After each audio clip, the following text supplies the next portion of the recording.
Hello friends, కచ్చిపి talks ఛానల్కి స్వాగతం. మనం ఎత్తనపూడి సులోచన రాణి గారు రాసిన మీనా నవలని చెప్పుకుంటున్నాం. ఇంతకు ముందు భాగంలో మీనాకి ఇష్టం లేకుండా వాళ్ళమ్మ తన పెళ్లి నిశ్చయం చేసింది. అనుకోకుండా వాళ్ళమ్మ ఊరెళ్తూ తనని పెళ్లి చేసుకోబోతున్న సారథి వస్తున్నాడని అతనికి కంపెనీ ఇవ్వమని చెప్పి ఊరెళ్ళింది. కానీ ఆ పని చేయడం మీనాకి ఇష్టం లేదు. కాబట్టి ఎలా తప్పించుకోవాలా అని రకరకాల ప్లాన్స్ వేసింది. అన్నీ ఫెయిల్ అవ్వడంతో మొహం మార్చుకుని కూర్చుంది. ఆ తర్వాత కథ ఏమైందో మనం ఈరోజు భాగంలో తెలుసుకుందాం. ఇక లేట్ చేయకుండా నవలని మొదలు పెట్టేద్దాం. నాన్న నేను ఇద్దరం ఇంటికి తిరిగి వచ్చేసరికి వీధి వాకిట్లోనే ఎదురైంది తాయారమ్మ. కారు దిగి లోపలికి వచ్చిన నేను ఆవిడ్ని సరిగ్గా చూడనట్టే నటిస్తూ నా గదిలోకి వెళ్ళిపోబోయాను. ఆవిడ నా వెనుకే వస్తూ అమ్మాయి గారు అని పిలిచింది. ఏం అన్నాను తిరిగి వస్తూ. మరుక్షణమే నా గుండె నీరైంది.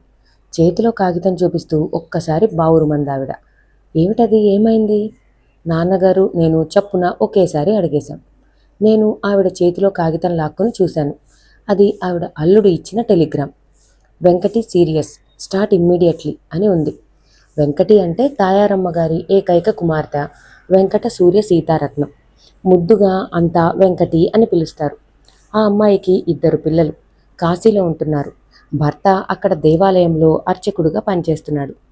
10 రోజుల క్రితం జ్వరం వస్తోంది, బొత్తిగా లేవటం లేదని ఉత్తరం రాశాడమ్మా. నా ప్రాణం అప్పుడే రెపరెపలాడింది. వెళతానంటే అమ్మగారు ఒప్పుకోలేదు. ఇబ్బంది అవుతుంది, వద్దు అన్నారు. ఇప్పుడు నేనేం చేయను? ఆఖరి చూపు కూడా దక్కుతుందో లేదో నాకు. తాయారమ్మ మరోసారి గొల్లుమంది. నాన్నగారు నేను మొహమొహాలు చూసుకున్నాం. నేను చప్పున ఆవిడ దగ్గరకు వెళ్ళి భుజం మీద చేయి వేసి ఓదార్పుగా అన్నాను. ఏమీ కాదు, మీరేం కంగారు పడకండి. మీరు ఒకసారి వస్తే బాగుంటుందేమోనని అలా ఇచ్చారేమో. లేదమ్మా లేదు. వెంకటికి అమ్మగారి సంగతి బాగా తెలుసు. ఎంతో తప్పనిసరి అయితే తప్ప అలా ఇవ్వటానికి ఒప్పుకోదు. నాన్నగారు వాచి చూసుకుంటూ మీరు ఆలస్యం చేయకుండా వెంటనే బయలుదేరండి. ట్రైన్కి టైం అయింది. నేను స్టేషన్కి కారులో తీసుకువెళ్ళి దింపుతాను అన్నారు. తాయారమ్మ నాన్నని దేవుణ్ణి చూసినట్టుగా చూసి లోపలికి వెళ్ళిపోయింది. నేను అక్కడే అలాగే బొమ్మలా నిలబడిపోయాను. నా మెదడు చురుగ్గా పనిచేస్తోంది. మెరుపులాంటి ఆలోచన వచ్చింది నాకు. తాయారమ్మతో నేను కూడా వెళ్తే సారథి వచ్చిన తర్వాత అతని నుంచి తప్పించుకుని దాగుడుమూతలు ఆడే కంటే అతను వచ్చేసరికి అసలు లేకుండా పోవడం ఎంతో ఉత్తమం కదా. ఆలోచన రావటం ఏమిటి, ఆ వెంటనే నాన్నగారికి చెప్పేయటం ఏమిటి, రెండు ఒకేసారి జరిగిపోయాయి. నాన్నగారు తెల్లబోయారు. కొద్దిసేపటి వరకు నేను అసలు మతి ఉండే మాట్లాడుతున్నానో లేదో అనుమానం కలిగినట్టుగా నా వైపు చూడటం ప్రారంభించారు. పాపం ఆవిడ అసలే కూతుర్ని గురించి కంగారులో ఉంది. పెద్దది వెంట ఎవరూ లేకపోతే అంత దూరం ఒంటరిగా ఒక్కతి ఎలా వెళ్ళగలదు? మన ఇంట్లో ఎన్ని రోజుల నుంచి ఉంటుంది, మనకెంతో చాకరీ చేస్తోంది. ఈ కాస్త సాయం మనం చేయకపోతే ఎలా? నేను కూడా వెళ్తాను ఆవిడతో అన్నాను. నాన్నగారు నవ్వారు. భలే, ఇంత క్రితం మనం బజారు వెళ్ళేటప్పుడు ఆవిడతో మాట్లాడిన మీనావేనా నువ్వు? ఇంతలో ఇంత మార్పు ఎలా వచ్చేసింది, చిత్రంగా ఉందే అన్నారు అసలేం తెలియనట్టు అమాయకత్వం నటిస్తూ. నేను వెళ్తాను నాన్నగారు. సారథి నుంచి తప్పించుకోవటానికి ఇంతకంటే సువర్ణావకాశం ఇంకేముంటుంది? మనసులో అసలు మాట తేల్చి చెప్పాను. నాన్నగారి ముఖం గంభీరమైంది. మీ అమ్మకి తెలిస్తే? తెలియనియండి, రెండు తిడుతుంది అంతేకా. ముందు ఈ ప్రమాదం అయితే తప్పిపోతుంది. ఇలా చాటుదోవలు వెతుకుతూ దూరంగా పారిపోయే కంటే సారథితో ముఖాముఖి నిలబడి నీ అయిష్టాన్ని స్పష్టంగా చెప్పేయటం చాలా మంచిది మీనా. ఎలా చెప్పగలను నాన్నగారు? అతన్ని చూస్తేనే నాకు నోట్లోంచి మాట రాదు. అందులో ఇలాంటి అప్రియమైన విషయాన్ని ఎలా చెప్పను? అయినా ఎందుకు చెప్పాలి? అతన్ని ఆఖరి క్షణం వరకు అందినట్టే మభ్యపెట్టి ఊరించి ఆఖరి క్షణంలో అవతలికి తోస్తాను. అలాంటి వాళ్ళకి పాఠం ఆ విధంగా నేర్పాలి. ఇంతకీ తాయారమ్మతో వెళ్ళి తీరుతానంటావు? అవును అన్నట్టు తలూపాను. సరే నీ ఇష్టం. నేను ఎంతో ఆనందంతో చప్పున లోపలికి పరిగెత్తాను. తాయారమ్మ గారు నన్ను చూడగానే అయిపోయిందమ్మగారు అంది. ఆగండి ఒక్క నిమిషం, నేను కూడా మీతో వస్తున్నాను. నేను గబగబా నా గదిలోకి వెళ్ళి అల్మరా తెరిచి సూట్ కేస్ తీసి నా బట్టలు సర్దసాగాను. నేను చేస్తున్న పని చప్పుడు వినిపించింది కాబోలు. తాయారమ్మ గదిలోకి తొంగి చూసింది. నేను పెట్టె సర్దుకోవడం చూస్తూ ఆశ్చర్యంగా అదేమిటి, మీరు కూడా ఏదైనా ఊరు వెళ్తున్నారా అంది. మీతో కాశీ వస్తున్నాను నేను. అంత దూరం పాపం మీరొక్కరూ ఎలా వెళ్ళగలరు? నాన్నగారు నన్ను మీ వెంట వెళ్ళమని చెప్పారు అన్నాను. తాయారమ్మ క్షణంసేపు కళ్ళు వెడల్పు చేసుకుని చూసింది. ఆ వెంటనే 2 అంగల్లో నా దగ్గరికి వచ్చి నా చేయి గట్టిగా పట్టుకుంటూ, ఇదేమిటి మీరు నాతో వస్తున్నారా? మీకు మతిపోయిందా ఏమిటి? రేపు ఎల్లుండిలో అల్లుడు గారు ఇక్కడికి వస్తున్నారన్న సంగతి మర్చిపోయారా? అంది. వస్తే రానిండి, మీకంటే ఎక్కువ అన్నాను. తాయారమ్మ చప్పున లెంపలు వేసుకుంది. అమ్మమ్మ, ఎంత మాట! అలా ఎప్పుడూ అనకండి. ఆవిడ కళ్ళలో గిర్రున నీళ్లు తిరిగాయి. నా చెయ్యి పట్టుకుంటూ ఏడుపు గొంతుకతో అంది. అమ్మాయి గారు, మీరింత మంచివారని నేను కలలో కూడా అనుకోలేదు. నా మీద మీకు ఆపేక్ష ఉందని ఇంతవరకు తెలియదు. నన్ను క్షమించండి. మీ చల్లటి చూపు, ఆదరాభిమానాలు ఇవి చాలు నాకు. వాటి బలంతో నేనెంత దూరమైనా ప్రయాణం చేయగలను. పావుగంట సేపు నేనెంత వారించినా ఆవిడ నా మాట వినలేదు. ఆవిడతో నేను రావటానికి ససేమిరా ఒప్పుకోలేదు. చివరికి వెంట నేను వచ్చి తీరుతానంటే తను ప్రయాణమే మానుకుంటానని కూర్చుంది. నాకు ఒళ్ళు మండిపోయింది. పిడతమొహం తాయారమ్మ. కసితీరా 2 వాయించాలన్నంత కోపం వచ్చింది. నాన్నగారు ట్రైన్ టైం అయిపోతుందని హెచ్చరించసాగారు. ముగ్గురం స్టేషన్కి వెళ్ళాం. నాన్నగారు గబగబా వెళ్ళి టికెట్ కొని తెచ్చి తాయారమ్మ చేతిలో పెట్టారు. పర్సు తెరిచి మరికొంత డబ్బు ఆవిడ చేతిలో పెట్టి, ఇంకా అవసరమైతే వెంటనే ఉత్తరం రాయమని చెప్పారు. తాయారమ్మ ప్రతిదానికి అలాగే అలాగే అని తల గబగబా ఊపి ఆదరాబాదరా రైల్లోకెళ్ళి కూర్చుంది. నేను చూస్తుండగానే రైలు చెవులు చిల్లులు పడేలా కూత వేస్తూ బయలుదేరింది. నా ప్రాణం ఉస్సూరుమంది. అనుకోకుండా భగవంతుడు నాకు ప్రసాదించిన అవకాశాన్ని ఉపయోగించుకోలేని అసమర్థురాలిని అయ్యాను కదా అనిపించసాగింది. అసలైనా ఇంత భయం దేనికి? ఇంత గుంజాటని నేను ఎందుకు పడాలి? సారథి రాగానే అతని ముఖం మీద చెప్పేస్తే, నువ్వంటే నాకు ఇష్టం లేదు అని స్పష్టంగా సూటిగా అతనికే తెలియజేస్తే, లాభం లేదు. అతని సమక్షంలో గొంతు తడారిపోతుంది. మనసు పిల్లిలా ముడుచుకుపోతుంది. ఈ చొరవ, ధైర్యం అప్పుడు అసలు ఆ పరిసరాల్లో కూడా ఉండవు. ఎందుకో గాని నా అయిష్టాన్ని అతడు లక్ష్య పెట్టడు అన్న సంగతి నాకు బాగా తెలిసిపోయింది. మౌనంగా, సీరియస్గా ఓడిపోయిన దానిలా కూర్చున్న నన్ను నాన్నగారు మీనా అంటూ పిలిచారు. నేను యాంత్రికంగా ఆయన వైపు తిరిగాను. నువ్వు నిజంగా ఎక్కడికైనా వెళ్ళాలని అనుకుంటున్నావా అమ్మా? వచ్చిన అవకాశం నేలజారిపోయింది. ఇంకెక్కడికి వెళ్తాను అన్నాను నిస్పృహగా. నువ్వు అంతగా వెళ్ళాలని కోరుకుంటే ఒక చోటు ఉంది. నేను నిన్ను పంపించగలను. నా గుండెల్లో కొండెక్కబోతున్న ఆశ మళ్ళీ రెపరెపలాడింది. ఎక్కడికి పంపిస్తారు నన్ను? ఎవరున్నారు నాకు అన్నాను. నువ్వు కమలత్తయ్య దగ్గరికి వెళ్ళు. కమలత్త? అవును, కమల పిల్లలు నిన్ను చూడాలని ఎన్ని రోజుల నుంచో అనుకుంటున్నారు. ఇటు నీ అవసరం తీరినట్టు ఉంటుంది, అటు వాళ్ళకి నిన్ను చూసిన తృప్తి దక్కుతుంది. కమలత్తయ్య అంటే నిమ్మలూరు. సందేహంగా ఆగిపోయాను. నేను తల తిప్పుకున్నాను. ఈ కమలత్తయ్య అనే ఆవిడ గురించి, ఆవిడ కుటుంబ పరిస్థితుల గురించి అమ్మా నాన్నల మధ్య అప్పుడప్పుడు కాస్తగా ప్రసంగం రావటం నేను చాలాసార్లు విన్నాను. ఆవిడ నాన్నకి వరసకి చెల్లెలు. ఆవిడన్నా ఆవిడ కుటుంబమన్నా మా అమ్మకి సదభిప్రాయం లేదు. మా 2 కుటుంబాల మధ్య ఎన్నడూ రాకపోకలు కానీ, ఒకరి క్షేమం గురించి మరొకరు తెలుసుకోవాలనే ఆసక్తి కానీ ఏదీ లేదు. ఏం మీనా, ఏమంటావ్? ముక్కు మొహం ఎరగని వాళ్ళ దగ్గరికి ఎలా వెళ్ళగలనండి, అందులో ఇలాంటి సమయంలో? నుదురు చిట్లిస్తూ అన్నాను. మా అమ్మ మాటల ద్వారా నాకు వాళ్ళంటే ఒక తేలిక రకమైన అభిప్రాయం ఇప్పటికే ఏర్పడి ఉంది. వాళ్ళు చదువు సంధ్యారాని శుద్ధ పల్లెటూరు మొద్దులు. మర్యాద మన్నన తెలియని మూర్ఖులు. డబ్బంటే పడి చచ్చే మనుషులు. ఒకరు పచ్చగా ఉంటే చూసి ఓర్వలేని నికృష్టులు. మా కుటుంబం కాస్త హాయిగా తిండికి బట్టకి లోటు లేకుండా ఉందని చూసి ఓర్వలేక మాతో తగాదా పెట్టుకుని మా ఇంటికి రావటం మానేశారు. అలాంటి వాళ్ళ ఇంటికి ఎలా వెళ్తాను నేను? అక్కడ ఒక్కరోజు కాదు కదా, ఒక్క క్షణం కూడా గడపలేను. నువ్వు వెళ్ళు మీనా, నా మాట కాదనకు అన్నారు నాన్న. బొత్తిగా తెలియని వాళ్ళ మధ్యకి వెళ్ళాలంటే ఎలాగో ఉంటుందండి, నసిగాను. వాళ్ళు నీకు పరాయి వాళ్ళు కాదు మీనా, వెళ్ళి చూడు, నీకే తెలుస్తుంది. నువ్వు వాళ్ళని చూడలేదు, కానీ వాళ్ళకి నీ గురించి అంతా తెలుసు. నాన్నగారి ముఖం గంభీరంగా మారింది.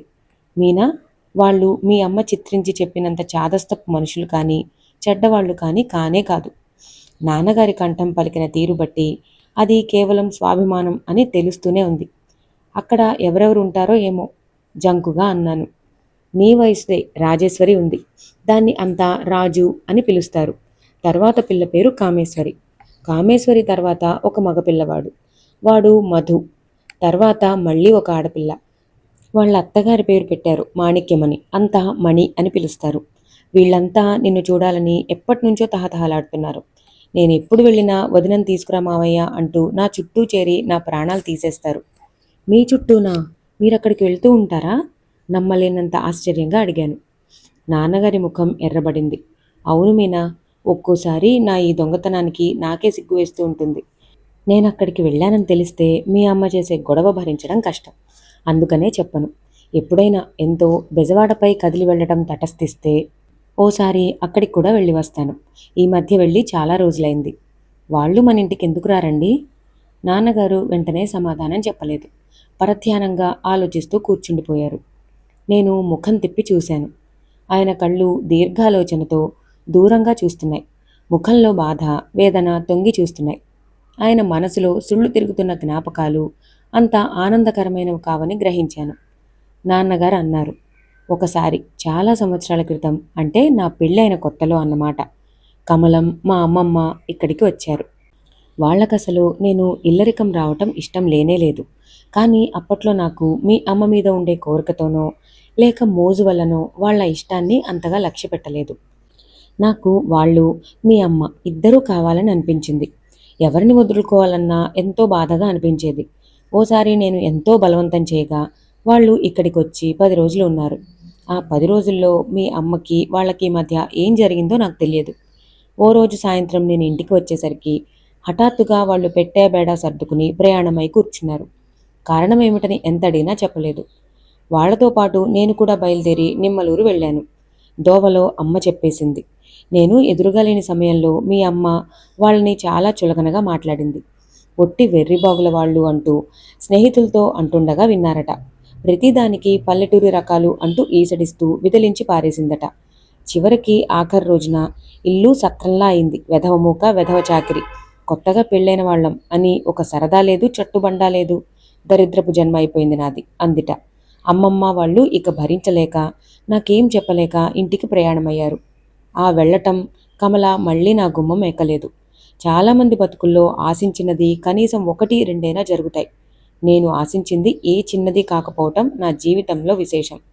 నేను చదువుకునేటప్పుడు ఉద్యోగం చేసి డబ్బు సంపాదించి కమలకి కాస్త మంచి సంబంధం తీసుకురావాలని, దాన్ని పెళ్ళి నా చేతుల మీదుగా నేను స్వయంగా చేయాలని ఎన్నెన్నో అనుకున్నాను. నేను ఇల్లరికం రావటంతో ఏదీ కాలేదు. పెళ్ళి అయిన తర్వాత ప్రాక్టీస్ పెట్టగానే నాకు పల్లెటూరు వెళ్ళటానికి అసలు తీరిక చిక్కేది కాదు. నేను ఎప్పటికప్పుడు వస్తానని నమ్మకంగా ఉత్తరాలు రాసి వెళ్ళకపోవటంతో అమ్మమ్మ చాలా విరక్తి చెందింది. చివరికి కమలానికి ఆ ఊళ్ళోనే మున్సబ్ చేస్తున్న ఒక నడి వయసు ఆయనకి మొదటి భార్య చనిపోవడంతో పిల్ల ఊళ్ళో కళ్ళెదురుగా ఉంటుందని అతనికి ఇచ్చి చేసింది. ఆ సంబంధం గురించి నాకు ఉత్తరాలు వ్రాసిందట. అవి నాకు అందలేదు. అమ్మమ్మకి కోపం వచ్చి శుభలేఖ పంపి ఊరుకుంది. అది నాకు అందలేదు. నేను పెళ్లికి వెళ్ళనే లేదు. తర్వాతెప్పుడో నాకు వీలై వెళ్తే అప్పటికి పెళ్ళై నెల కావస్తుంది. నన్ను చూడగానే అమ్మమ్మ చెడామడా తిట్టింది. నా గుమ్మం ఎక్కద్దు, నడు అవతలకి అంది. నేను మీ ఉత్తరాలు నాకు అందలేదంటే వాళ్ళెవరూ నా మాటలు నమ్మనే లేదు. అభిమానంతో కళ్ళనీళ్లు నిండి ఉన్న కమలం నాతో మాట్లాడలేదు. నా వైపు కన్నెత్తి చూడలేదు. ఇంటికి రాగానే మీ అమ్మని పిలిచి నిగ్గదీసి అడిగితే వచ్చిన ఉత్తరాలు తీసి దాచిన మాట నిజమేనని ఒప్పుకుంది. కారణం ఏమిటని ప్రశ్నిస్తే మీరు ఈ పెళ్లి పేరుతో ప్రాక్టీస్ చెడగొట్టుకుని అక్కడికి వెళ్ళి కూర్చుంటారేమోనని భయం వేసింది. ఇప్పుడిప్పుడే కాస్త బాగా కేసులు వస్తున్నాయి అంది. తర్వాత ఎప్పుడన్నా ఒకసారి వెళ్తూ ఉండేవాణ్ణి. అమ్మమ్మ చనిపోయింది. కమలం బాధ్యత గల ఇల్లాలయ్యింది. పిల్లలు పుట్టారు.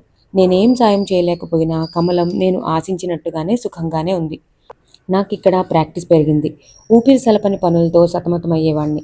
క్షణం కూడా తీరిక చిక్కేది కాదు. ఎప్పుడూ ఉత్తరం రాయని కమలం ఓసారి ఉత్తరం రాసింది. దాంట్లో భర్తకి ఒంట్లో ఏమాత్రం బాగుండటం లేదని, డాక్టర్లకు చూపిస్తే క్యాన్సర్ అంటున్నారని, తనకు కాలు ఆడటం లేదని, ఏం చేయాలో చెప్పమంటూ రాసింది. నేను తక్షణం బయలుదేరి వెళ్ళాను. మంచి డాక్టర్కి చూపించాను. ఫలితం లేకపోయింది. అప్పటికే ముదిరిపోయింది. నేను నీళ్లలా వాడిన డబ్బు కమలాకి భర్తని దక్కించలేకపోయింది. నడి వయసైనా రాకముందే వైధవ్యం పొంది జీవితంలో అన్ని సుఖాలకి దూరమైన కమలం చూస్తే నా గుండెలు చెరువయ్యేవి. నా సంపాదనలో రూపు తెలియకుండా మాయమవుతున్న డబ్బును గురించి మీ అమ్మ 1,00,000 ఆరాలు తీయటం ప్రారంభించింది. చివరికి పట్టుబడిపోయి జరిగిందంతా చెప్పేశాను. అప్పుడు ఆ సమయంలో మీ అమ్మ నన్ను ఏమీ అనలేదు. కానీ 10 రోజుల తర్వాత కమలా దగ్గర నుండి పిడుగులాంటి ఉత్తరం వచ్చింది. అందులో, ఇన్నాళ్ళు నువ్వు చేస్తున్న సహాయం వదినకు తెలియదని నేను కలలో కూడా అనుకోలేదు. అనుకుని ఉంటే చిల్లి గవ్వ కూడా ముట్టుకునేదాన్ని కాదు. నీ డబ్బు మీద నాకు స్వతంత్రం లేదని నువ్విలా చాటుగా సాయం చేయాలనుకోవడంలోనే తెలిసిపోయింది. భగవంతుడి దయ వల్ల నాకు పిల్లలున్నారు. వాళ్ళు కాస్త పెరిగి పెద్దయితే నాకే లోటు లేదు. నేనసలే చాలా బాధలో ఉన్నాను. నువ్వు నా మీద ఏమాత్రం అభిమానం ఉన్నా డబ్బు పంపవద్దు. ఎవరి చేత ఎలాంటి అవమానం పడే శక్తి నాకు లేదు. నీకు కమల అనే చెల్లెలు ఉందనే సంగతి మర్చిపో అంటూ రాసింది. ఆ ఉత్తరం చూసిన తర్వాత దాదాపు 6 నెలలు నేను మీ అమ్మతో మాట్లాడలేదు. నాన్నగారు నిట్టూర్పు విడిచారు. ఆయన ముఖం అంతా వ్యథాపూరితమైన గతంలో మరింత ముడతలు పడి ఇంకా వయసు చెల్లినట్లు కనిపించసాగింది. నేను ఎప్పుడు వెనక్కి తిరిగి చూసుకున్నా మీ అమ్మతో సవ్యంగా గడిపిన క్షణాల కంటే పోట్లాడిన సంఘటనలే ఎక్కువగా గుర్తుకు వస్తాయి అన్నారు. ఆ రాత్రి మేము స్టేషన్ నుండి ఇంటికి వచ్చేసి భోజనం ముగించుకుని పడుకోబోయే వరకు నాన్నగారు ఎన్నెన్నో విషయాలు చెప్పసాగారు. నాకు బుద్ధి తెలిసిన తర్వాత ఆయన ఇలా నిస్సంకోచంగా ఇన్ని విషయాలు చెప్పగా నేను ఏనాడూ వినలేదు. నాలో నాకు తెలియనివి, నేను విననివి విన్నా, మరో రకంగా అర్థం చేసుకున్నవి అనేక ఉన్నాయి. ఎన్ని రోజుల నుంచో ఆయన గుండెల్లో గుప్తంగా దాచుకున్న స్మృతులు ఒక్కసారిగా వెల్లువలా ఉధృతంగా పొంగి పొరలి బయటకు రాసాగాయి. రాత్రి నాన్నగారు చెప్పిన దాన్ని బట్టి నాకు నిజంగా కమలత్తయ్య వాళ్ళని చూడటానికి చాలా హుషారుగా అనిపించింది. ఎలాంటి వసతులు లేని పల్లెటూరు, పాడి పంట పుష్కలంగా ఉండే సంసారం, మట్టి ఇంటిలో నేల మీద కిరోసిన్ లాంతర్ పెట్టుకుని దాని చుట్టూ గుండ్రంగా కూర్చుని చదువుకునే పిల్లలు, పైన కప్పులేని స్నానాల గదులు, బావినీళ్లు. నాన్నగారు ప్రతి చిన్న విషయం వర్ణించి చెబుతుంటే శ్రద్ధగా చెవులప్పగించి వింటున్న నాకు ఆ ఇల్లు, ఆ పరిసరాలు కళ్ళ ముందు కదలసాగింది. అప్పటికప్పుడు వెళ్ళి ఆ పరిసరాల్లో తిరగాలన్నంత ఉత్సాహం వచ్చింది. మర్నాడు నాన్నగారు లేవగానే వెళ్ళి టెలిగ్రామ్ ఇచ్చి వచ్చారు. ముందు ఉత్తరం రాయాల్సిన అవసరం లేదన్నారు. నేనెప్పుడు వెళ్ళినా వాళ్ళు నన్ను ఆనందంగా ఆహ్వానిస్తారని చెప్పారు. సారథి వచ్చేసరికి నాతో పాటు తను కూడా లేకుండా పోతే ఇద్దరం కూడబలుక్కున్నట్టు అవుతుందేమోనని సందేహించారు. కానీ లేకపోతే తను కూడా నాతో వచ్చేవారే. బ్యాంకులో నా పేరు మీద ఉన్న అకౌంట్లోంచి ఒక 500 రూపాయలు అప్పివ్వమని అడిగారు నన్ను. అప్పుడప్పుడు అవసరానికి నా దగ్గర అప్పు తీసుకుని మళ్ళీ వడ్డీతో సహా ఇచ్చేయటం అమ్మకి, నాన్నగారికి ఇద్దరికీ అలవాటే. బ్యాంకు నుంచి డబ్బు తీసుకుని సరాసరి బజార్కెళ్ళాం. నా దగ్గర తీసుకున్న 500 రూపాయలు పెట్టి నాన్నగారు రాజేశ్వరికి ఒక ముత్యాల గొలుసు కొన్నారు. తన దగ్గర ఉన్న 200 పెట్టి మిగతా పిల్లలందరికీ బట్టలు కొన్నారు. అవి కొంటున్నంతసేపు వాళ్ళ రూపు, స్వభావాల గురించి నాకు వర్ణించి చెబుతూనే ఉన్నారు. తిరిగి తిరిగి ఇంటికి వచ్చేసరికి మధ్యాహ్నం అయింది. నేను పెట్టె సర్దుతుండగా నాన్నగారు వచ్చి దగ్గర నిలబడ్డారు. ఎంబ్రాయిడరీ చేసిన నైలాన్ జార్జెట్ చీరలు 1, 2 మాత్రం ఉంచి మిగతావన్నీ తీసేశారు. వెంకటగిరి ఉప్పాడ జరీ చీరలు పెట్టుకోమన్నారు. స్లీవ్లెస్ జాకెట్లు వద్దన్నారు. అక్కడున్నన్ని రోజులు 2 జడలు మానేసి 1 జడే వేసుకోమన్నారు. సాధ్యమైనంత వరకు వాళ్లలో ఒక పిల్లగా కలిసిపోమ్మని, ఎలాంటి ఎవ్వరికం లేకుండా చనువుగా ప్రవర్తించమని కోరారు. నాకిదంతా తమాషాగా, కలలా గమ్మత్తుగా ఉంది. నేనింతవరకు నా వెంట అమ్మగాని, నాన్నగారు గాని లేకుండా ఎక్కడికి వెళ్ళలేదు. నేనెన్నడూ చూడని వాళ్ళ దగ్గరికి, అందులోనూ అమ్మకి వాళ్ళ పొడంటే గిట్టని వాళ్ళ దగ్గరికి సరిగ్గా సారథి వస్తున్న సమయంలో ఇక్కడ లేకుండా వెళ్తున్నాను. అమ్మకి ఇదంతా తెలిస్తే ఏమవుతుందోనన్న ఊహ విచిత్రంగా, కుతూహలంగా చక్కెలిగిలి పెడుతున్నట్టుగా అనిపించసాగింది. ఆ రాత్రే ప్రయాణం. నాన్నగారు నేను ఎలా వెళ్లాలో వివరంగా కాగితం మీద రాసి ఇచ్చారు. అది ఎంత స్పష్టంగా ఉందంటే ఎలాంటి కొత్త వాళ్ళైనా సరే కళ్ళు మూసుకుని వెళ్ళి సరాసరి నిమ్మలూరులో ఆ ఇంటి ముందు నిలబడవచ్చు. రాత్రైంది. స్టేషన్కి వెళ్లాల్సిన టైం దగ్గర పడుతున్న కొద్దీ నాకు భయంగా, బెంగగా, అత్యద్భుతంగా, అపురూపంగా అనిపించసాగింది. భయం వేయడం లేదుగా మీనా? నాన్నగారు హఠాత్తుగా అడిగారు. తల అడ్డంగా తిప్పాను. నీకు ఏదైనా ఇబ్బంది అనిపిస్తే? లేదు, అలాంటిదేమీ లేదు తెచ్చిపెట్టుకునే ధైర్యంతో అన్నాను. స్టేషన్కి మేం వచ్చేసరికి రైలు అప్పటికే ప్లాట్ఫామ్ మీదకి వచ్చి ఆగి ఉంది. నేను లోపల ఎక్కి కూర్చున్నాను. 5 నిమిషాల్లో ట్రైన్ కదలబోతోంది. నాన్నగారు హఠాత్తుగా నా చేయి పట్టుకుంటూ, మీనా, ఏం భయం లేదు, సంకోచం ఏమాత్రం వద్దు. నీకు ఎప్పుడు వెనక్కి తిరిగి రావాలనిపిస్తే ఆ క్షణంలో వచ్చాయి, సరేనా అన్నారు. నేను అలాగే అన్నట్టు తలూపాను. అత్తయ్యని అడిగానని చెప్పు అన్నారు. తలూపాను. రైలు కూతవేసింది. నా ఒళ్ళు జల్లుమంది. వెళ్ళిన వెంటనే టెలిగ్రామ్ ఇప్పించు అన్నారు నాన్నగారు. అలాగే. రైలు కదిలింది. నాన్నగారు కిందకి దిగారు. జాగ్రత్త సుమా, మళ్ళీ నిన్ను చూసే వరకు నాకెలాగో ఉంటుంది. చెయ్యి ఊపుతూ అన్నారు. నేను కూడా చెయ్యి ఊపాను. ప్లాట్ఫామ్ మీద నిలబడి నాన్నగారు క్రమంగా వెనక్కైపోయి చివరికి కంటికి కనిపించకుండా అదృశ్యమైపోయారు. రైలు వేగాన్ని పుంజుకుంది. నాకు ఒక్కసారి ఒళ్ళంతా వెచ్చటి వడగాల్పు కొట్టినట్టుగా వేడెక్కింది. గుండెల్లో మొదలైన సముద్రం హోరులాంటి శబ్దం చెవుల వరకు పాకింది. ఒంటరిగా వెళ్తున్నాను అనే ఊహ భయంగా మారి వెన్నెముక మీద జరజర పాకటంతో శరీరమంతా గగుర్పొచ్చింది. ఒక్క క్షణం అంతా అయోమయంగా అనిపించింది. మరుక్షణంలో గిర్రుమంటూ కళ్ళు తిరిగాయి. స్పృహ తప్పి కింద పడిపోతున్నానని అనుకుంటూ 2 కళ్ళు గట్టిగా మూసుకున్నాను. మనుషుల్లో ఆత్మ సంయమన శక్తి అని ఏదో ఉంటుందంటారే, అది నాలో కూడా ఉన్నట్టు ట్రైన్ బయలుదేరిన కొద్దిసేపటికి నాకు తెలిసింది. ఎన్నడూ కనీసం రిక్షా అయినా ఎక్కని వాళ్ళని బలవంతంగా స్పుత్నిక్లో కుదేసి భూమి చుట్టూ ప్రదక్షిణం చేసి రమ్మంటే భయంతో వాళ్ళెలా బెదిరిపోతారో అలా బెదిరిపోయిన నా మనసు క్రమేపీ కుదుటపడసాగింది. నేను అనుకున్నట్టుగా నాకు స్పృహ తప్పలేదు. చెవుల్లో హోరుమంటూ వినిపిస్తున్న శబ్దం కాస్త కాస్తగా తగ్గిపోసాగింది. ప్రపంచం యథాప్రకారంగానే ఉంది నా చుట్టూ. ఇంత క్రితం కళ్ళు ముక్కులు కల వింత జీవాలుగా కనిపించిన జనం ఇప్పుడిప్పుడే మామూలు మనుషుల్లా కనిపించసాగారు. కిటికీ దగ్గర నిలబడి నాన్నగారికి వీడ్కోలు ఇచ్చి మళ్ళీ నా స్థానంలోకి వెళ్ళి కూర్చోబోయే ఈ కాస్త సమయంలోనే నాలో ఇంత భూకంపం వచ్చి మళ్ళీ శాంతించింది. రైలు ఎక్కటం అంతగా అలవాట్లేని నేను రైలు ఊపుకి లయగా ఊగిపోతున్న నా శరీరాన్ని స్థిరంగా నిలబెట్టడానికి కాస్త శ్రమే పడాల్సి వచ్చింది. నేను కూర్చునే బెర్తుకెదురుగా ఒక సూటువాలా కూర్చుని ఉన్నాడు. బంగారు ఫ్రేమున్న కళ్ళద్దాలు పెట్టుకున్న అతను నా వైపు తినేసేలా చూడటం నేను గమనించాను. అమ్మ, సారథి, ఈ జాతి పక్షులు ఈ ప్రపంచంలో చాలానే ఉన్నాయి అనుకున్నాను. రైలు ఊపుకి నిలదొక్కుకోవాలని ప్రయత్నిస్తూ వస్తున్న నేను సూటువాలా వైపు తూలి పడబోయి ఎలాగో నిగ్రహించుకున్నాను. కానీ ఆ ప్రయత్నం పూర్తిగా సఫలం కాలేదు. ఎదురుగా ఉన్న ఒక అరవావిడ ఒళ్ళో వెళ్ళి పడ్డాను. రెప్పపాటు ఆవిడ నేను పడబోతున్నట్టు గ్రహించిన దానిలా నా బరువు ఆవిడ మీద పడకుండా 2 చేతులతో నా భుజాలు పట్టుకుని గట్టిగా ఆపింది. సారీ, ఐఎమ్ సారీ, క్షమించండి గబగబా అనేశాను. సమాధానంగా ఆవిడ ఏమనలేదు. కానీ తనేం నొచ్చుకోలేదన్నట్టు చల్లని చిరునవ్వు నవ్వింది. నేను ఆవిడ పక్కనే ఉన్న నా స్థానంలో కూర్చున్నాను. ఎదురుగా ఉన్న సూటువాలా గోల్డెన్ ఛాన్స్ ఏదో కాస్తలో తప్పిపోయిన వాళ్ళ చూస్తూ కూర్చున్నాడు. నాకు తెలుసులే నీ వెధవ ఆలోచన అనుకున్నాను. ఒంటరిగా కూర్చోవలసి వచ్చిన నేను, ఏం చేయాలో తోచని నేను ఎడమ చెయ్యి నోట్లో పెట్టుకుని వేళ్ల గోళ్ళని కొరకటం ప్రారంభించాను.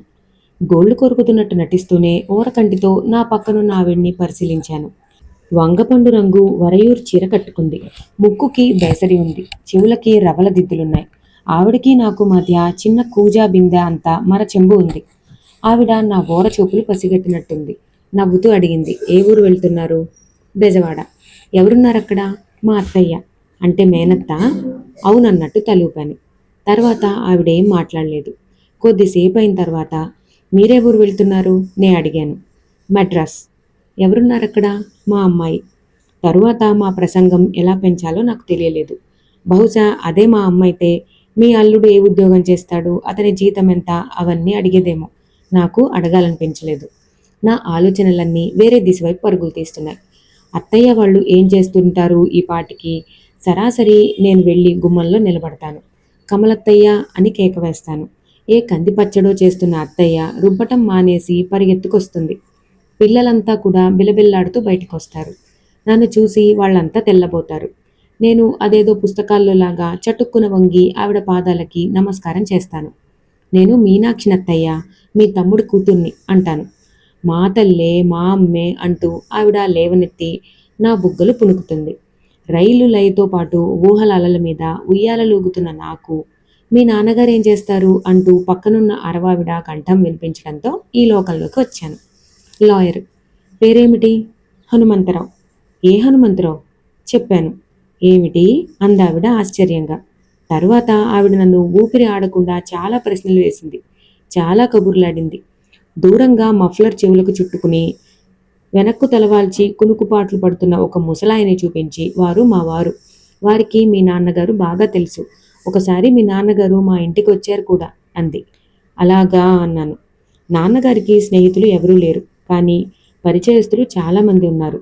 పరోపకారి అయిన ఆయనకి హితులు అసంఖ్యాకంగా ఉండటంలో ఆశ్చర్యం ఏమీ లేదు. మా అమ్మ ప్రేమయం లేకుండా తెలిసిన వారందరూ ఆయన్ని దేవుడంటారు. లోకుల దృష్టిలో మంచితనంగా గుర్తింపబడిన ఆయన స్వభావం మా అమ్మ దృష్టిలో చేతకానితనంగా కనిపిస్తుంది. అంతే మరి, ఈ రోజుల్లో సమర్థత అంటే ఏమిటి? పరులని పీడించాలి. తెలివితేటలు అంటే ఏమిటి? పదవులు సంపాదించాలి. ఈ రెండూ కాని మనుషులు అమ్మలాంటి వాళ్ళ దృష్టిలో వాజమ్మలు. నేనెవరో తెలిసిన తర్వాత మామి నాకు చాలా కబుర్లు చెప్పింది. ఆవిడ అసలు పేరు పట్టమ్మాళ్ళట. కానీ ఇరుగు పొరుగు అంతా మామి అని పిలుస్తారట. ఆవిడ భర్త స్టేట్ బ్యాంక్ ఆఫ్ ఇండియాలో క్యాషియర్గా చేస్తున్నాడట. వాళ్ళకి ఒక్కతే కూతురు, మెడ్రాస్లో ఉంటుంది. అల్లుడు ఏడాదికి 10 రోజులైనా భార్యని పుట్టింటికి పంపడట. అందుకని 6 నెలలకు ఒకసారి వీళ్ళే వెళ్ళి చూసి వస్తారట. ఆవిడ వాళ్ళ కుటుంబ చరిత్ర అంతా చెబుతోంది. మామికి మంచి వాగ్దాటి ఉంది. తను చెప్పే కబుర్లు ఎదుటివాళ్ళు పొల్లు పోకుండా వినేట్టు చేయటంలో భలే నేర్పుంది. ఎంతో సుదీర్ఘంగా భారంగా గడుస్తుందనుకున్న సమయంలో ఆవిడ పుణ్యమా అని ఆకాశంలో కారవిల్ విమానంలా రివ్వున వేగంగా పరిగెత్తింది సమయం. నిద్రలేమి అంటే ఏమిటో ఏనాడు ఎరుగని నేను తూగటం ప్రారంభించాను. ఆవిడ జరిగి నన్ను కాస్త నడుం వాల్చమంది. పడుకున్నాను. గంటైనా కాకముందే బెజవాడ వచ్చేసింది అంటూ నన్ను లేపింది. ఉలిక్కిపడి లేచి కూర్చున్నా. రైలు ఆగింది. బయట తెలతెలవారుతోంది. నా గుండెల్లో మళ్ళీ ధన్ ధన్ టక్ టక్ మొదలైంది. అలా మొదలైనప్పుడల్లా నాకు అతిగా వాగేయాలనిపిస్తుంది. కానీ మామీ నాకు మాట్లాడే అవకాశమే ఇవ్వటం లేదు. అడ్రస్ రాసి ఇచ్చింది.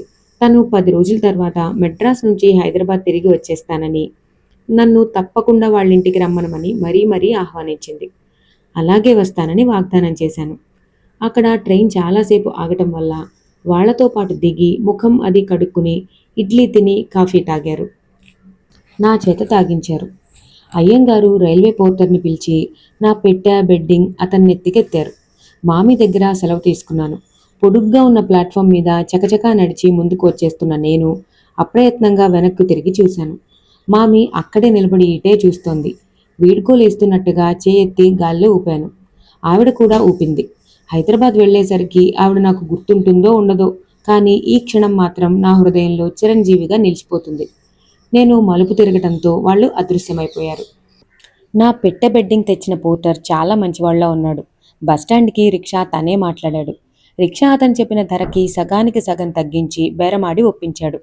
నేను దానికి కృతజ్ఞతగా వాడికి ఇవ్వాల్సిన దానికి రెట్టింపు అతని చేతిలో పెట్టాను. కళకళ్లాడే ముఖంతో 2 చేతులు జోడించి నమస్కరించి, అమ్మాయి గారిని జాగ్రత్తగా తీసుకువెళ్ళు అని రిక్షావాడిని హెచ్చరించాడు. ఈ బెజవాడ వాళ్ళు ఎంత మంచివాళ్ళు అనుకున్నాను. రిక్షా రివ్వు రివ్వున పరిగెత్తసాగింది. నాకదేదో ఎత్తుగా ఉన్న సింహాసనం మీద కూర్చుని ప్రాతకాల వేళలో వ్యాహ్యాళికి వెళ్తున్నట్టుగా ఉంది. ఈ బెజవాడ రిక్షాలు ఎత్తుగా విశాలంగా ఏనుగుల్లాగే ఉంటే, మా హైదరాబాద్ రిక్షాలు పొట్టిగా చిన్నగా ఎలకలా ఉంటాయనిపించింది. రిక్షా అతను గంట గణగణలాడిస్తూనే నోటితో తప్పుకో తప్పుకో అని అరుస్తున్నాడు. నగరం ఇంకా పూర్తిగా లేవలేదు.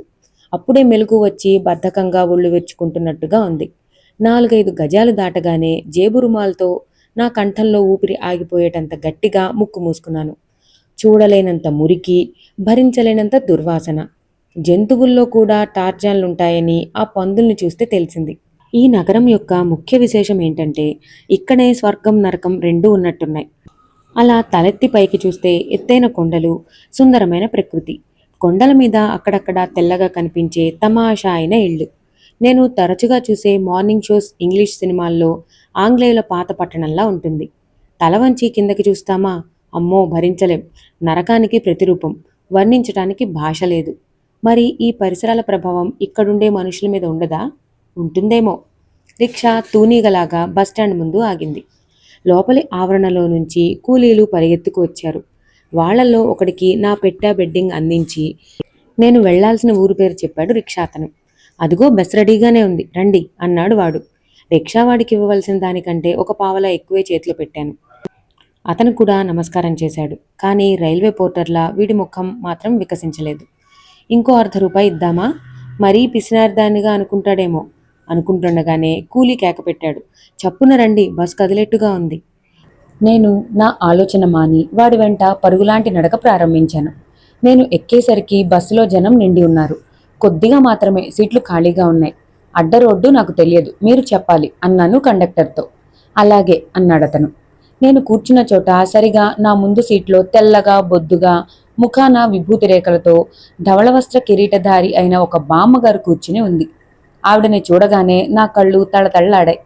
బామ్మగారి లాంటి వాళ్లతో స్వయంగా ముఖాముఖి మాట్లాడే భాగ్యం నాకింతవరకు లభించలేదు. ఈ సువర్ణావకాశం వదులుకోదలుచుకోలేదు. నేను కూర్చున్న సీట్లోంచి లేచిపోయి ఆవిడ పక్కన ఖాళీగా ఉన్న చోట కూర్చున్నాను. తిరిగి చూసిందావిడ. నేను నవ్వబోయాను. ఆవిడ ముఖం చిట్లించి నేను తగిలితే తానెక్కడ మైలపడతానో అన్నట్టుగా దూరంగా జరిగి కూర్చుంది. ఆశాభంగం పొందిన నా మనసు చివుక్కుమంది. ముఖం తిప్పుకుని బస్సులో మిగతా వాళ్ల వైపు చూడసాగాను. వాళ్లందరిలో నేను పరదేశిగా, విడిగా, ప్రత్యేకంగా కనిపిస్తున్నాను. అందరూ కుతూహలంగా కొత్త వస్తువును చూసినట్టు నా వైపు చూస్తున్నారు. బస్సు కదిలింది. కొద్ది దూరం వచ్చిందో లేదో కండక్టర్ బెల్ కొట్టి ఆపాడు. ఎవరో ఒకతను పరిగెత్తుకుంటూ వచ్చి బస్సు ఎక్కాడు. ఏంటి సార్ ఆ తొందర? క్షణంలో పట్టు అందింది, లేకపోతే కింద పడేవారు. కండక్టర్ మందలింపుగా అంటూ టికెట్ చించి ఇచ్చాడు. పర్వాలేదు, నాకు అలవాటే అంటూ అన్న అతను ముందుకు పోబోతున్న వాడల్లా నా దగ్గర ఆగిపోయి నా వైపే చూడటం ప్రారంభించాడు. యథాలాపంగా తలెత్తి చూసిన నాకు ఒళ్ళు మండిపోయింది. అతని చూపులు నన్ను తినేయటం లేదు, కానీ వాటిల్లో గల ఆశ్చర్యం, కుతూహలం నాకు చిరాకును తెప్పించాయి. వెంటనే బ్యాగ్ తెరిచి నల్ల కళ్లద్దాలు గల చలవజోడు పెట్టుకున్నాను. వీటిల్లో ఒక సుఖముంది. బయట వాతావరణం చల్లగా ఉండటమే కాక ఎదుటి వాళ్ళని నిశితంగా నఖశిఖ పర్యంతం మన ఇష్టం వచ్చినంతసేపు పరిశీలించవచ్చు. నా ఎదురుగా నిలబడి ఉన్న అతను పైజామా లాల్చి వేసుకుని ఉన్నాడు. ఆ బస్సులో ఉన్న అందరిలాగే అతను ఉన్నాడు. అతనిలో ఎలాంటి ప్రత్యేకత కనిపించలేదు. బస్సు మళ్లీ కదిలింది. నేను ముఖం తిప్పుకుని బయటకి చూడసాగాను. ఈ ఊరు ఆంధ్రదేశానికి నడిబొడ్డు లాంటిది.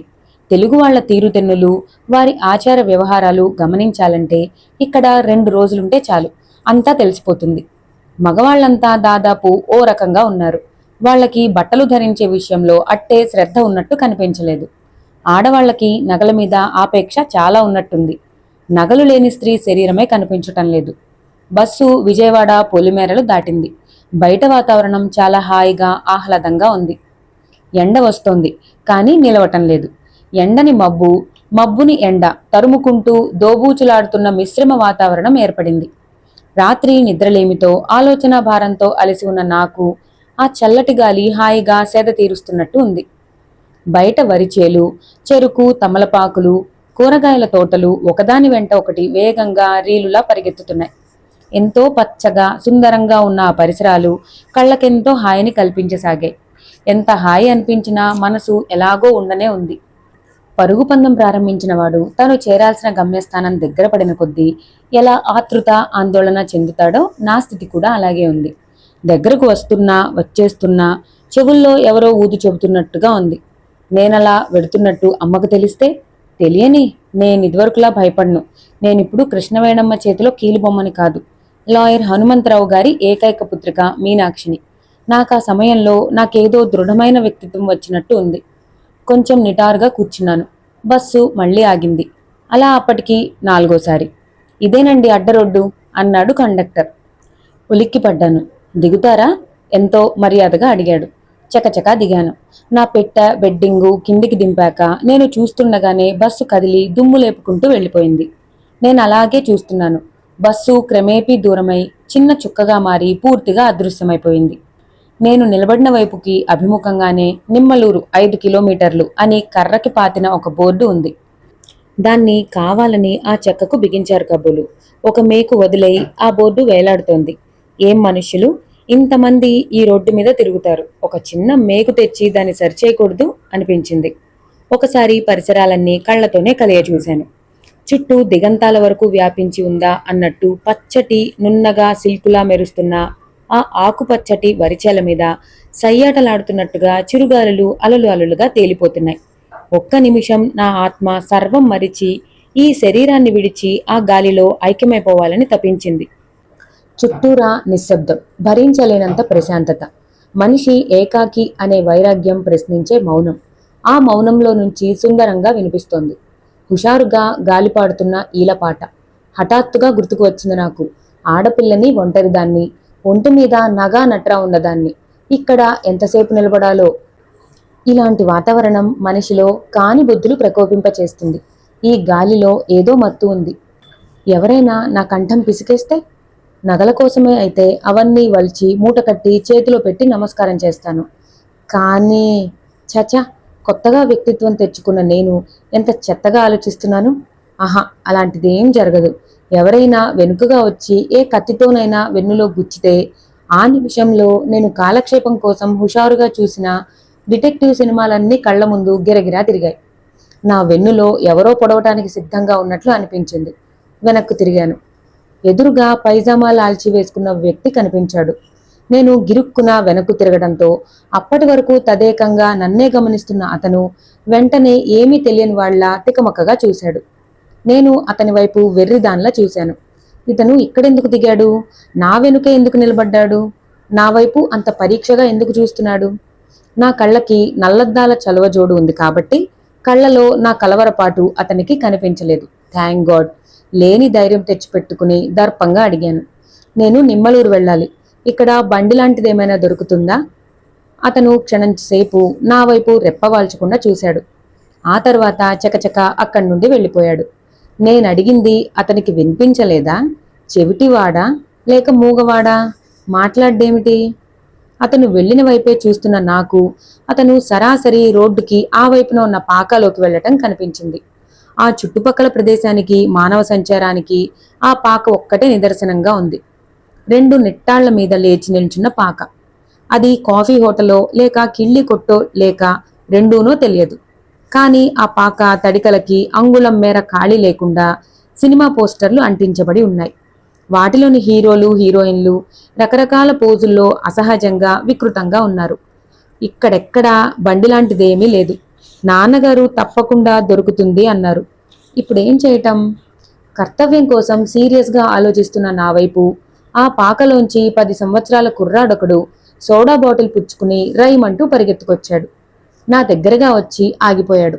సోడా తాగుతారా అంటూ సమాధానం కోసం చూడకుండానే కొట్టేయబోయాడు. నేను వెంటనే ఆపు చేస్తూ వద్దు అన్నాను. వద్దా? ఆయన ఇమ్మన్నారే అన్నాడు. ఆయన? ఎవరాయన అన్నాను. కృష్ణారావు గారు. కృష్ణారావు? ఎవరా కృష్ణారావు? కుర్రాడు నేను అడగటంలో గల తీవ్రత కాబోలు తెల్లబోయి ఒక అడుగు వెనక్కి వేసి నిలబడ్డాడు. సోడా గీడా తాగటానికి నేనేం కడుపు నొప్పితో బాధపడటం లేదని చెప్పు అన్నాను. రాస్కెల్, ఎంత ఇన్సల్టు! బస్సులో నుంచి నా వెంట దిగిందే కాక డైరెక్ట్గా సోడా కూడా పంపిస్తున్నాడు. నేను ఈ దేశానికి పరదేశీనని బాగా తెలిసిందిలా ఉంది. అందుకే ఆ చొరవ.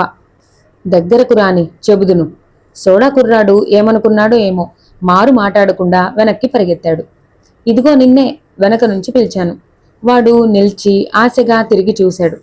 సోడా కావాలంటాను అనుకున్నాడు కాబోలు. ఇక్కడెక్కడా బళ్ళు లేవా అని అడిగాను. లేవు, 2 ఎద్దుల బళ్ళున్నాయి, కానీ కిరాయి మీద వెళ్ళిపోయాయి, ఇప్పుడు రావు అనేసి పరిగెత్తాడు.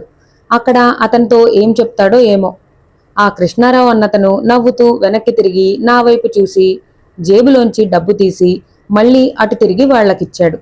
ఇంతలో పాక వెనుక నుంచి ఎత్తుగా రథంలా ఉన్న 2 ఎడ్ల బండి ఒకటి వయ్యారంగా మెల్లగా రోడ్డు మీదకి వస్తోంది. దాన్ని చూడగానే నా మొహం విప్పారింది. బండి ఖాళీగా ఉంది. నా భయం అంతరించింది. గుండెలు తేలికపడ్డాయి. బహుశా ఆ బండిలో నేను వెళ్ళవచ్చుననుకుంటాను. తెల్లగా, బలంగా, ఎత్తుగా ఉన్నాయి ఎడ్లు. బండికి కట్టిన గుడిసె కొత్తదిగా, అందంగా ఉంది. లోపల చారల జంపకాన పరిచి మెత్తటి పక్క ఉంది. బండి ముందు నల్లగా, పొట్టిగా, లావుగా ఉన్న ఒకతను మోకాళ్ల మీదకి గట్టిగా కట్టిన పంచెతో, బనియంతో, నోట్లో బారెడు చుట్టతో నిదానంగా నడిచి వస్తున్నాడు. అదేదో పుస్తకంలో నీగ్రో నాయకుడిలా ఉన్నాడు. అతను తాడులాంటి దాంతో ఆ ఎడ్లని పట్టుకోలేదు. అయినా అవి పెంపుడు కుక్కల్లా, నమ్మిన బంటుల్లా అతని వెనకే వస్తున్నాయి. నాకు ఆ దృశ్యం చూడముచ్చటగా ఉంది. ఇదిగో నిన్నే చప్పట్లు చరిచి పిలిచాను. అతను నా దగ్గరగా వచ్చాడు. బండి కూడా అతని వెనకాలే వచ్చి ఆగింది. ఇదిగో తాత, ఈ బండెవరిది, ఎక్కడికి వెళ్తుంది అని అడిగాను. అతను నోట్లో చుట్ట కింద పడిపోయేటంత ఆశ్చర్యంగా చూడసాగాడు.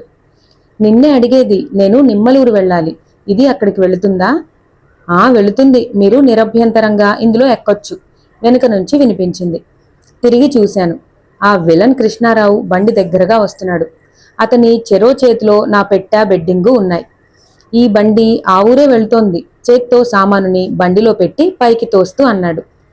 నాకు శరీరం భగ్గుమంది.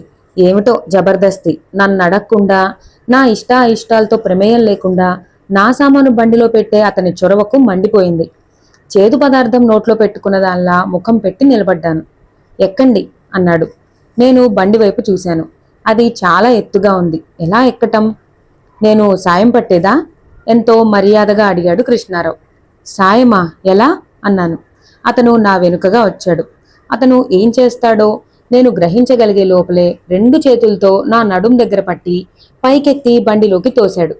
చప్పున లోపల కమ్మి పట్టుకున్నాను. లేకపోతే జారి కింద పడి ఉండేదాన్ని. అలా కూలేసి వదిలేశాడు నన్ను. బండిలో సరిగ్గా కూర్చున్న నేను కళ్ళజోడు తీసి చర్రుమన్నట్టు వెనక్కి తిరిగి మిర్రి చూశాను. కానీ ఏం లాభం? Waste, pure waste. అతను నా వైపు చూడలేదు. అప్పటికే నా కళ్ళెదుట లేకుండా పక్కకి పోయాడు. Scoundrel, idiot. ఇంకొక్క నిమిషం నా కళ్ళెదుట ఉంటే కాలి చెప్పుతో పూజ చేసి ఉండేదాన్ని. వీరయ్య, నువ్వు నడు, నేను తొట్లో కూర్చుంటా అన్న స్వరం వినిపించింది. చిత్తం దొరా అంటున్నాడు వీరయ్య. నేను బయటికి తొంగి చూశా. ఎవరూ కనిపించలేదు. మళ్ళీ ఇటు తిరిగేసరికి కృష్ణారావు బండి చక్రం మీద నుంచి ఎక్కి ముందు కూర్చున్నాడు. ఏమిటి, ఇతను కూడా వస్తున్నాడా నాతో? ఆశ్చర్యంతో కొయ్యబారిపోయాను. అతను ఏదైనా అసభ్యంగా ప్రవర్తిస్తే ఏం చేయటం? చూస్తాను. వీరయ్య ఉండగా అంత సాహసం చేయగలడా? వీరయ్య నా ప్రాణదాతల అంగరక్షకుడిలా బండి వెంట నడవసాగాడు. దూరంగా చేలల్లో అక్కడక్కడ మనుషులు కనిపిస్తున్నారు. ఎరుపు, నీలం, వంగపండు రంగు ఇలాంటి ముదురు రంగు చీరలు కట్టుకున్న ఆడవాళ్లు కొంతమంది వంగి ఏమిటో పీకి పారేస్తున్నారు. బహుశా కలుపు తీయటం అంటే అదేనేమో అనుకున్నాను. బండి వరచేల మధ్యగా తెల్లగా ఉన్న రోడ్డు మీద ఇసుకలో సర్రుమని శబ్దం చేస్తూ చక్రాల గుర్తులు గీసుకుంటూ సాగిపోయింది. గుండెలు బిగబట్టి కూర్చున్న నాకు ఆ పరిసరాలు, ఆ ప్రకృతి సౌందర్యం ఇంత క్రితంలా అంత ఆనందంగా, అద్భుతంగా అనిపించలేదు. వరదలో పడి కొట్టుకుపోతున్న వాడికి ప్రాణభయం తప్ప నీటిలో తిరుగుతున్న సుడిగుండాల అందం వాళ్ళకేం తెలుస్తుంది? ఓ చెంప విలన్ కృష్ణారావును కనిపెడుతూనే ఇంకోవైపు చుట్టుపక్కల పరిసరాల్ని గమనించటం ప్రారంభించాను. కనుచూపు మేర వరకు అదే పచ్చదనం. ఆకుపచ్చటి పైరు మీద నుంచి వీస్తున్న గాలితో చెప్పలేనంత హాయి, వర్ణించనలివి కానంత సుఖం కనిపిస్తున్నాయి. మానసికంగా కానీ శారీరకంగా కానీ అలసిపోయిన వ్యక్తి ఈ చోటులో ఇట్టే సేద తీరవచ్చు. ఎంతో విశాలమైన ఈ భారతదేశం అంతా ఇలా సస్యశ్యామలం అయిపోతే ఎంత బాగుంటుంది. మన దేశానికి ఈ ఆకలి దారిద్ర్యం నుంచి విముక్తి ఎప్పుడో. మనిషికి తిండిలేమి కంటే మించిన మహానరకం ఇంకేముంది? ఎడ్లు వయ్యారంగా, నిదానంగా ఆలోచనలో పడినట్టు మెల్లగా నడుస్తున్నాయి. సిటీలో ఎల్లవేళలా కారులో రైమంటూ దూసుకుపోవటానికి అలవాటు పడిన నాకు ఈ 2 ఎడ్ల బండి ప్రయాణం బొత్తిగా నత్తగుల్ల నడకలా అనిపించింది. కాలం ఏదో ఆగిపోయినట్టే ఉంది. అయినా ప్రతి పని ఇంత నిదానంగా చేసుకుంటూ పోతే మనిషి ప్రగతి ఏం సాధించగలుగుతాడు? మనం నిర్వర్తించాల్సిన పనులు చకచకా ముగించేసుకుని కాలం మిగుల్చుకున్నప్పుడే కదా కొత్త విషయాలు నేర్చుకోవటానికి, సాధించుకోవటానికి సమయం మిగిలి అవకాశం అంటూ ఏర్పడేది. త్వరిత గమనానికి అలవాటు పడిన ఈ తరానికి నిదానం బద్ధ శత్రువులా కనిపించటంలో ఆశ్చర్యం ఏమీ లేదు. ప్రతిదానికి తొందర, అర్జెంట్, రాకెట్ వేగం కావాలి.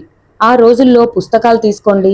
మొదటి పేజీ మొదలు పెడితే ఆగకుండా చకచకా చివరి పేజీ తీసే వరకు పాఠకుడిని చదివించేసేలా ఉండాలి. సినిమాలు చూడండి. ప్రేక్షకుడికి ఏది ఏమిటి అనే ఆలోచనలు రాకుండా కత్తి యుద్ధాల్లో, గుర్రపు స్వారీలో, ఏడుపులో, నవ్వులో, పెడబొబ్బలో రీలు వెంట రీలు పరిగెత్తాలి. థియేటర్లలో కూర్చున్న కొద్దిసేపు వాళ్ళకి ఆలోచించేందుకు సమయం అందనివ్వకూడదు. ఇదివరకులా రైళ్లలో రోజుల తరబడి ప్రయాణం చేసే ఓపిక ఇప్పుడెవరికి ఉంది?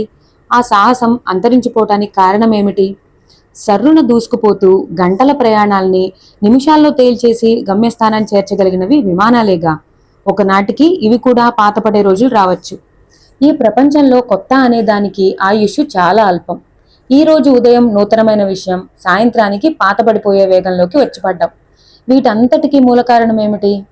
మన తాత ముత్తాతల కాలంలో నిండుగా నూరేళ్ల పంటగా అనుభవించే జీవితం ఈనాడు అనారోగ్యంతో, అడుగడుగునా ఎదురయ్యే ప్రమాదాలతో క్షణభంగురంగా తయారైంది. మనిషికి జీవితం బుద్భుతప్రాయం అన్న సత్యం అర్థమైన కొద్దీ దీన్ని అన్ని విధాలా అనుభవించాలనే ఆరాటం, ఆశ ఎక్కువైపోయాయి. అసలు నాకు అనుమానం, భూమి తన చుట్టూ తాను తిరిగే వేగంలో కూడా ఏదైనా మార్పు వచ్చిందేమో. ఆ మార్పే మనుషుల మీద, వారి స్వభావాల మీద ఇలాంటి ప్రభావం చూపుతుందేమో. ఎప్పుడు ఇంతే. ఒక్క నిమిషం ఊరికే కూర్చున్నానా నా బుర్ర ఇలాగే గందరగోళంగా తయారవుతుంది. ఆలోచనలు రాకెట్లలా ఒకదాన్ని మరోటి ఢీ కొట్టుకునేంత తీవ్రంగా దూసుకుపోతూ ఉంటాయి. కూలింగ్ గ్లాసెస్ తీసి చేత్తో పట్టుకుని వాటిని అటూ ఇటూ ఊపుతూ ఆలోచనల జాలులో పడి వేగంగా జారిపోతున్న నేను కృష్ణారావు తల తిప్పి ఇటు చూడటంతో నేను చివ్వున తల తిప్పి చూశాను. అతను నవ్వుతూ ఏదో అనబోయాడు. నేను పదును పెట్టిన జంట కత్తులు గురిచూసి ఒక్కసారి విసిరినట్టుగా చురచురా చూశాను. అతని ముఖంలో నవ్వు ఎగిరిపోయింది. కనుబొమ్మలు ముడిచి నా వంక విచిత్రంగా చూశాడు. ఏదో అనబోయాడు. మళ్ళీ ఏమనుకున్నాడో ఏమో చటుక్కున ముఖం తిప్పేసుకున్నాడు. నేను మాత్రం ఇంకా అతన్ని అలాగే పరీక్షగా చూడసాగాను. వెనుక నుంచి చూస్తే అతని తల, ఆ జుట్టు దువ్వుకున్న తీరు, ఆ భుజాలు, ఆ కూర్చోవటం కాస్త అందంగానే కనిపించాయి. బావుంది. విలన్లలో మాత్రం అందమైన వాళ్ళు లేరా? ఆ మాటకొస్తే అమెరికా అధ్యక్షుల్ని హత్య చేసిన హంతకుల్లో 2-3 చాలా అందంగా ఉన్నారు. సినిమాల్లో కనిపించే విలన్లలో కూడా చాలా మందికి కను ముక్కు తీరు బాగానే ఉండటం నేను చూశాను. ఈ విలన్లలో కూడా 2 రకాల వాళ్ళున్నారు. వాళ్లలో మొదటి రకం వీళ్ళు గుబురు మీసాలు, ఉబ్బిన బుగ్గలు, ఎర్రజీరలున్న కళ్ళు, గళ్ల లుంగితో భీకరంగా చూడగానే ఇట్టే తెలిసిపోతారు. రెండో రకం విలన్లు వీళ్ళు అందంగా, హుందాగా, నీట్గా, పక్కా పెద్ద మనుష్యుల్లాగా ఉంటారు. వీళ్ల బుద్ధులు విషసర్పాలే. ఈ కృష్ణారావు అందమైన విలన్ కావచ్చు. మన సంఘంలో అసలు ఈ రెండో రకం విలన్లతోనే పెద్ద బాధ వచ్చి పడింది. మొదటి రకాన్ని చూడగానే భయపడిపోతాం, జడుసుకుని దూరంగా పారిపోతాం. రెండో రకం ఉందే, వాళ్ళనసలు గుర్తుపట్టటమే కష్టం. ఒకవేళ గుర్తుపట్టినా వాళ్ళని విలన్లని ప్రపంచానికి రుజువు చేయటానికి చాలా శక్తులు, యుక్తులు కావాలి. నిమ్మలూరు వెళ్ళగానే ఈ కృష్ణారావు ఉదంతం కనుక్కోవాలి. అప్పటి వరకు 10 నిమిషాలకు ఒకసారి వాచి చూసుకుంటున్న నేను 20యోసారి చూసుకున్నాను. దూరంగా ఊరు లాంటిదేదో కనిపించసాగింది. అందమైన వరిచేలని అంతం చేస్తూ కుడివైపున పెద్ద తోట లాంటిది మొదలైంది. దాని చుట్టూ ఇనుప ముళ్ల తీగ ఫెన్సింగ్లా అల్లబడి ఉంది. దానికి అక్కడక్కడా గుబురుగా అడవి తీగలేవో అల్లుకుని ఉన్నాయి. మామిడి తోటలా ఉంది. దట్టంగా ఎత్తుగా పెరిగి ఉన్న మామిడి చెట్ల శిఖరాగ్రాలు కనిపిస్తున్నాయి. లోపల ఇంకా ఏ మొక్కలున్నాయో ఏమో. తోట పక్క నుంచి బండి వెళుతుంటే రకరకాల వాసనలు మిళితమై సువాసన ఒకటి ముక్కు పుటాల్లో ప్రవేశించి ఊపిరితిత్తులు విశాలంగా చేసుకుని ఇంకాస్త గాలి పీల్చేలా చేస్తోంది. వీరాయ్, నేనిక్కడ దిగుతాను, నువ్వు అమ్మాయి గారిని ఇంటికి తీసుకువెళ్ళు అన్నాడు కృష్ణారావు. చిత్తం దొరా. వీరాయి బండి ముందుకు వెళ్ళాడు. కృష్ణారావు బండి ఆపి దిగేశాడు. వీరాయి బండి ముందు నడవసాగాడు. జోడెడ్ల బండి అతని వెనుక పెంపుడు కుక్కలా బయలుదేరింది. కృష్ణారావు చకచకా అడుగులు వేస్తూ తోటవైపు నడక ప్రారంభించాడు. అతను ఒక్కసారి వెనక్కి తిరిగి చూస్తాడేమో, కాస్త ప్రసన్నంగా కృతజ్ఞత తెలియబరుస్తున్నట్టుగా చూద్దాం అనుకున్నా. కానీ అతను వెనక్కు తిరగలేదు. అతని కర్మ. నాకేం, నేను మొహం ఇటు తిప్పుకున్నాను. బండి 100 గజాలు దాటి మలుపు తిరిగిందో లేదో ఊరు ప్రారంభమైంది. అది బహుశా ఆ ఊరు చివర అవటం వల్లనేమో ఆ చుట్టుపక్కల అంతగా ఇల్లు లేవు. ఎదురుగా రోడ్డుకి కుడివైపుగా పెద్ద బావి ఒకటి కనిపిస్తోంది. దానికి 2 గిలకలున్నాయి. బావి చుట్టూ ఆడవాళ్లు చాలా మంది ఉన్నారు. ఒకళ్ళిద్దరూ గిలక మీద నుంచి బరబరా బకెట్లు లాగుతున్నారు. ఇంకా కొంతమంది బావి అంచుకి దిగువన కూర్చున్న బిందెలని పరపరా తోముతున్నారు. నూతిలోంచి నీళ్లు తోడుతున్న వాళ్ళు బకెట్లు ఎత్తి ఆ భుజం మీద ఈ భుజం మీద పోసుకుంటూ కబుర్లు చెప్పుకుంటూ స్నానాలు చేస్తున్నారు. నేను కూర్చున్న బండి ఆ బావి పక్కగానే రాసాగింది. ముందుగా బిందె తోముతున్న ఒక ఆవిడ ఈ బండిలో ఉన్న నన్ను చూసి పక్కనున్నావిడ్ని మోచేత్తో పొడిచింది. ఆవిడ తిరిగి చూసింది. చూడగానే ఇంకో 2కి సైగ చేసి పిలిచి నా వైపు చూపించింది. మొత్తానికి క్షణంలో అంతా చేస్తున్న పనులు ఆపి ఇటువైపు చూడసాగారు. నేను కూడా చిరునవ్వుతో వాళ్ల వైపే చూడసాగాను. పల్లెటూరులో ఇలా గుంపుగా చేరిన వ్యక్తుల్నే కాబోలు అమ్మలక్కలు అంటారు. వాళ్ళందర్నీ పరిశీలించే అవకాశం లేకుండా బండి ముందుకు సాగిపోయింది. వెనుక నుంచి ఒక ఆవిడ పిలిచి కేక వేస్తూ అడిగింది, వీరాయ్ ఎవర్రా? అమ్మాయి గోరు. వెనక్కు తిరగకుండానే జవాబు చెప్పాడు వీరాయ్. ఏ ఊరు? పట్నం. వాడి జవాబులకి నాకు నవ్వొచ్చింది. నిజంగా నా పేరేమిటో ఊరేమిటో వాడికి తెలియదు. కానీ వాడి జవాబులు తెలియనట్టుగా లేకుండా గడుసుగా ఉన్నాయి. బండి ఊరిలోకి ప్రవేశించింది. అన్నీ చిన్న చిన్న ఇళ్ళు, చాలా వరకు పాకలే. దాదాపు అన్ని ఇళ్లకి వీధిలో కూర్చోవటానికి అనువుగా అరుగులున్నాయి. పశువుల్ని పొలాలకి తోలుకుపోతున్న గొడ్ల కాపర్లు కొంతమంది నా బండి వెనుక ప్రొసెషన్గా బయలుదేరి కొంత దూరం వరకు వచ్చి వదిలి వెళ్లారు. బజార్లలో అట్టే జనం లేరు. వీధుల్లో సందడే లేదు. అక్కడక్కడా కొంతమంది కూర్చుని ఉన్నారు. ఒకళ్ళిద్దరూ అప్పుడే నిద్రలేచినట్టు సూచనగా వీధి అరుగులు ఎక్కి ముఖ ప్రక్షాళన చేస్తున్నారు. ఇదేమిటి, పల్లెటూరు వాళ్ళంతా వేకువజామునే లేచి కాలకృత్యాలు తీర్చుకుని తమ తమ పనులకి వెళ్ళిపోతారని నాన్నగారు చెప్పగా అనేకసార్లు విన్నాను నేను. నిజంగా విస్తుపోయాను. బద్దకస్తులకి పట్నవాసులు, పల్లెటూరు అనే భేదం లేదేమో. నేను బ్యాగ్ తెరిచి నాన్నగారు రాసి ఇచ్చిన కాగితం చూసుకున్నాను. వీధి మధ్యగా గ్రామ పంచాయతీ బోర్డు అన్న ఆఫీసు కనిపించింది. దాని తర్వాత లైబ్రరీకి ఎదురుగా ఉన్న సందులో ప్రవేశించి కొద్ది దూరం వెళ్ళిన తరువాత కుడివైపు తిరగాలి. అక్కడ మరో చిన్న సందు వస్తుంది. బండి ఈ సందులో ప్రవేశిస్తుండగా నేను కాగితం మడిచి బ్యాగ్లో పెట్టేసి ఆత్రంగా ఆ వీధిలోకి చూడసాగాను. నా గుండెలు గుబగుబలాడుతున్నాయి. ఆంతర్యం నిండా అర్థం కాని ఆరాటం, ఏదో తొందర భయం. నా కళ్ళు ఆ వీధిలో ఎడమవైపు పెద్ద రావి చెట్టు ఉన్న ఇంటి కోసం వెతకసాగాయి. కర్మ, నాన్నగారు చెప్పలేదు, ఆ వీధిలో అలా రావి చెట్టు ఉన్న ఇళ్ళు ఒకే వరుసలో రెండున్నాయి. అందులో ఏది? మొదట రావి చెట్టు ఉన్న ఇంటి గుమ్మం ముందు నిలబడి ఒక వయసు మళ్ళిన ఆవిడ ఇటే చూస్తోంది. రెండో చెట్టు ఉన్న గుమ్మంలో 4 స్త్రీలు నిలబడి ఉన్నారు. బహుశా వాళ్లై ఉంటారు. ఎందుకంటే నా బండిని చూడగానే నిలబడిన ఆ పిల్లల్లో ఒక చిన్న పిల్ల లోపలికి పరిగెత్తింది. బండి సరిగ్గా ఆ ఇంటి ముందు వచ్చి ఆగింది. పిల్లలంతా బిలబిల్లాడుతూ బండి ముందుకే వచ్చారు. లోపల నుండి దాదాపు నా వయసే ఉన్న ఒక అమ్మాయి గబగబా బయటికి వచ్చింది. ఆ అమ్మాయి వెనకాల తల బాగా నెరిసిపోయి బక్కపలసగా పొడుగ్గా ఉన్న ఒక ఆవిడ వచ్చింది. నేను వాళ్ల వైపు చూస్తున్నాను. వాళ్లంతా నా వైపే చూస్తున్నారు. నా వయసే ఉన్న అమ్మాయి బండికి దగ్గరగా వచ్చి చిరునవ్వుతో దిగు అంది. నువ్వు రాజువి అవునా అన్నాను. రాజేశ్వరికి ఎడమ చెవి దగ్గర పుట్టుమచ్చ ఉందని నాన్న ఎప్పుడో చెప్పగా విన్నట్టు జ్ఞాపకం. రాజేశ్వరి కళ్ళు ఆనందంతో మిలమిల్లాడుతున్నాయి. అవును అన్నట్టు తలూపింది. నేను బండిలోంచి కిందకి దూకబోయి ఆగిపోయాను. నా చిన్నప్పుడెప్పుడో ఒకసారి మా ఇంట్లో పని పిల్ల ఒక అమ్మాయి నిచ్చెన వేసుకుని సన్నజాజి పూలు కోయబోయి పట్టుదప్పి కిందపడి కాలు విరగ్గొట్టుకుంది. కుంటిదయింది. ఆ దృశ్యం చూసినప్పటి నుంచి నాకు గోడలెక్కటం అన్నా, ఏ కాస్త ఎత్తు నుంచి కిందకి దూకటమన్నా చచ్చినంత భయం. అందులో నా స్వభావం ఏమిటో బొత్తిగా నాకే తెలియదు గాని మనసెప్పుడూ మంచి కంటే చెడునే ఎక్కువగా ఊహిస్తూ ఉంటుంది. ఇప్పుడు ఈ ఉత్సాహం పట్టలేక నేను బండిలో నుంచి కిందకి దూకాననుకో, ఏ కాలో నడుమో బెణికితే? రాజేశ్వరి నా ఊహ పసిగట్టి వెనక్కు తిరిగి 10-12 సంవత్సరాల పిల్లాణ్ణి, మధు చప్పున వెళ్ళి కుర్చీ తీసుకురా అని చెప్పింది. మధు బాణంలా లోపలికి పరిగెత్తి మరుక్షణంలో కుర్చీ తీసుకొచ్చి నా ముందు పెట్టాడు. నేను బండిలో నుంచి పాదం దానిమీద ఆంచి జాగ్రత్తగా కిందకి దిగాను. అయినా సరే నేనెక్కడ పడిపోతానో, నాకు దిగటం ఎక్కడ రాదో అన్నట్టు రాజేశ్వరి నా జబ్బ గట్టిగా పట్టుకుంది. ఆత్మీయత నిండిన ఆ స్పర్శకి నా మనస్సు పులకరించింది. ఎదురుగా అత్తయ్య ఉంది. చుట్టూ వరసగా పిల్లలున్నారు. క్షణంసేపు వాళ్ళని నన్ను వాళ్ళు చూస్తూ మంత్రముగ్ధుల్లా నిలబడిపోయాం. నేను ట్రైన్లో ఊహించుకున్నట్టు ఏమీ చేయలేకపోయాను. నాకసలు నోట్లో నుంచి మాట రావటం లేదు. వాళ్ళందరి ముఖాల్లో ఆనందం, కుతూహలం వెల్లివిరిసి ఉన్నాయి. లోపలికి రా అంది అత్తయ్య దారితీస్తూ. అందరం లోపలికి నడిచాం. వీరాయ్ నా పెట్టె బెడ్డింగు తెచ్చి లోపల పెట్టాడు. మీ అయ్యగారికి నా థ్యాంక్స్ చెప్పు అన్నాను. అత్తయ్య రాజేశ్వరి అర్థం కాని భాష మాట్లాడినట్టు చూశారు. వీరాయ్ అసలు వినిపించుకున్నట్టే లేడు. వెనక్కి తిరిగి చూడకుండా వెళ్ళిపోయాడు. హాలు మధ్య గదిలో కొత్తగా అల్లినట్టు తెల్లగా అల్లిన నవారు మంచం మీద కూర్చున్నాను నేను. అమ్మా నాన్న బావున్నారా?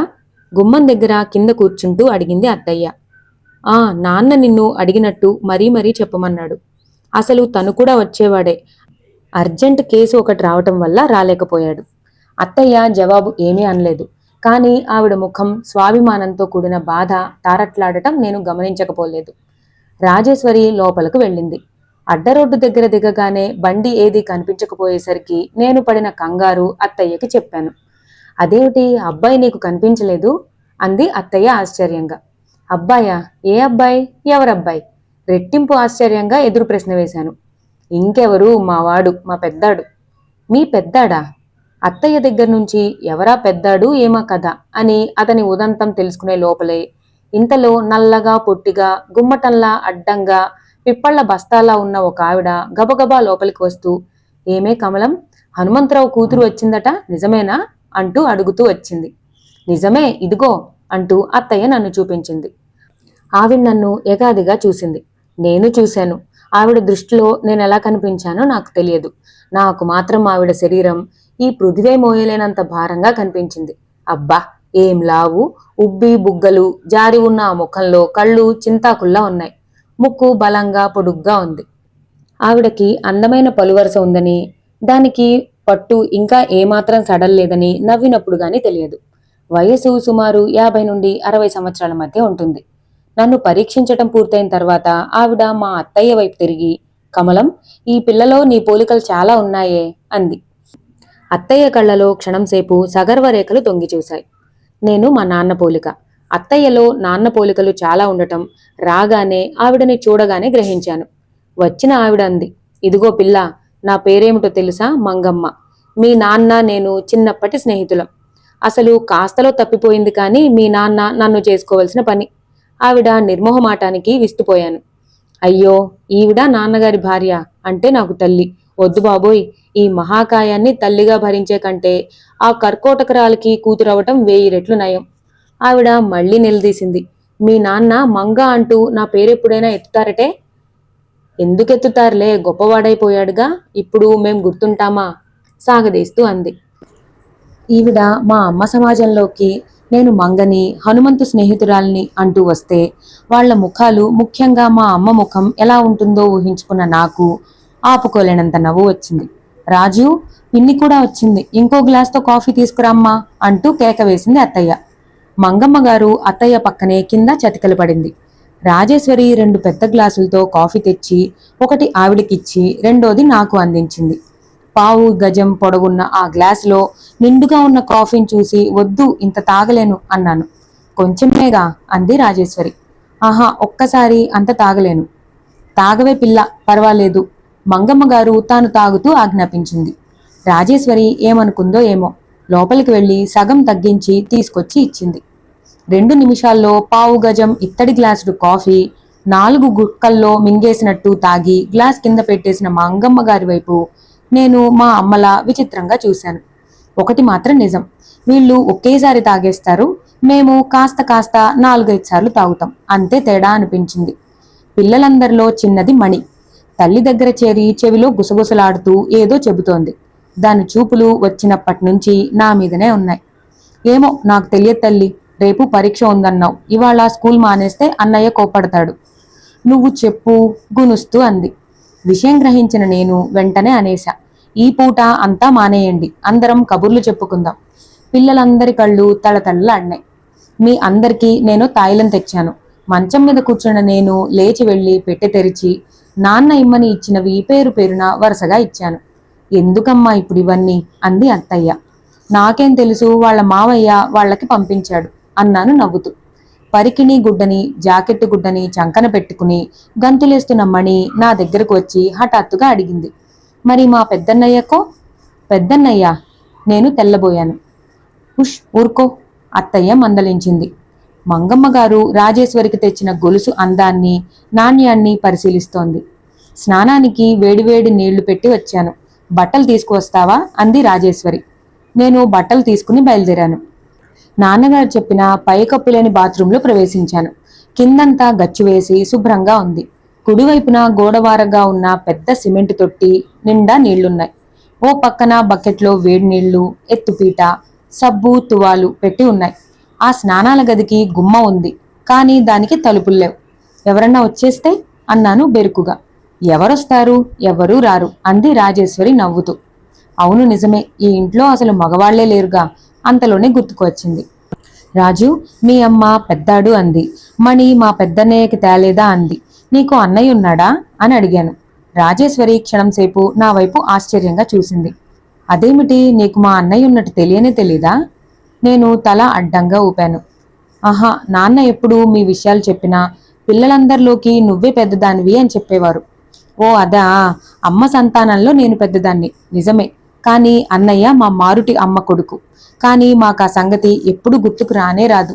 ఇంతలో అత్తయ్య రాజు అని కేక వేయడంతో రాజేశ్వరి వస్తున్నా అని వెళ్ళిపోయింది.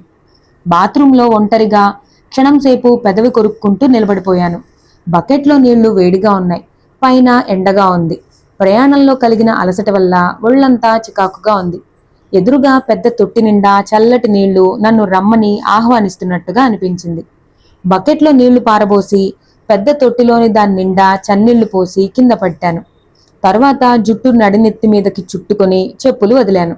10 నిమిషాల అనంతరం రాజేశ్వరి, వదినా ఏం చేస్తున్నావు అంటూ బయట నుంచి కేక వేసింది. స్నానం చేస్తున్నా. తొట్టిలో దిగి టబ్బాత్ తీసుకుంటున్న నేను సమాధానంగా కేక వేశాను. స్నానం చేస్తున్నావా? 10 నిమిషాల నుంచి ఇక్కడ నిలబడ్డాను. ఒక చెంబు నీళ్లు పోసుకున్న చప్పుడే రాలేదు. నేను లోపలికి రానా? బాబోయ్ వద్దు, వీపు తోముతాను. ఆహా వద్దు, వచ్చావంటే ఒట్టే, కంగారుగా అరిచా. రాన్లే, భయపడకు. రాజేశ్వరి నవ్వుకుంటూ వెళ్లిపోయిన శబ్దం వినిపించింది. చల్లటి నీళ్లలో స్నానం చేయటంతో నాకు బడలిక తీరి చాలా హాయిగా అనిపించింది. చీరా జాకెట్టు ధరిస్తుండగా రాజేశ్వరి మళ్లీ కేకవేసింది. లోపలికి రానా? రా. లోపలికి వచ్చిన రాజేశ్వరి సబ్బు నురగలు తేలుతున్న నీళ్ల తొట్టి వైపు నా వైపు మార్చి మార్చి కళ్ళు వెడల్పు చేసుకుని చూడసాగింది. ఏమిటిది? ఏమైంది అన్నాను. అవి మేం వాడుకోవటానికి పెట్టుకున్న నీళ్లు.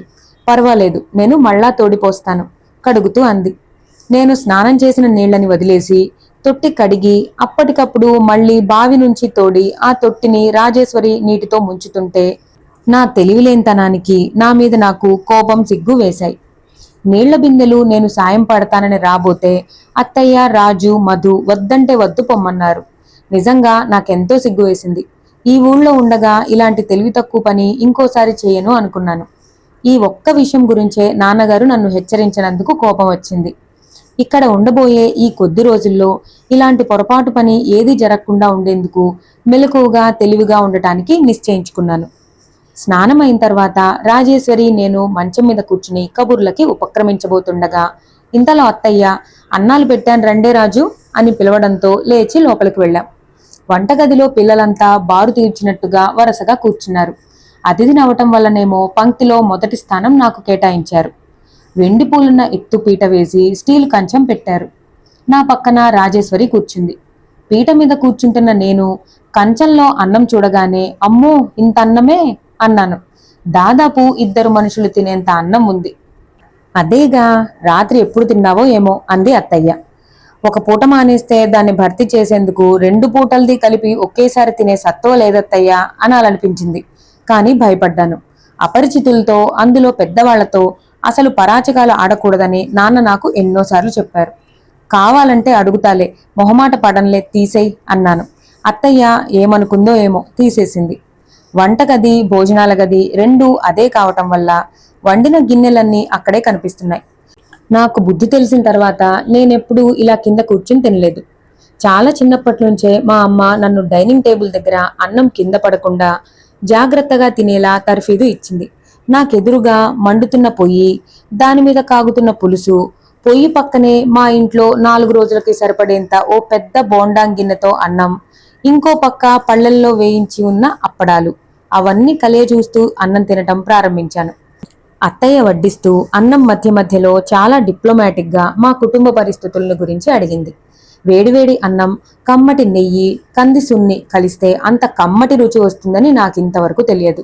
అమ్మ ఎదురుగా లేదు కాబట్టి నా ఇష్టం వచ్చినంత తినేయొచ్చునని ఊహించుకున్న నాకు చాలా ఆశాభంగమే కలిగింది.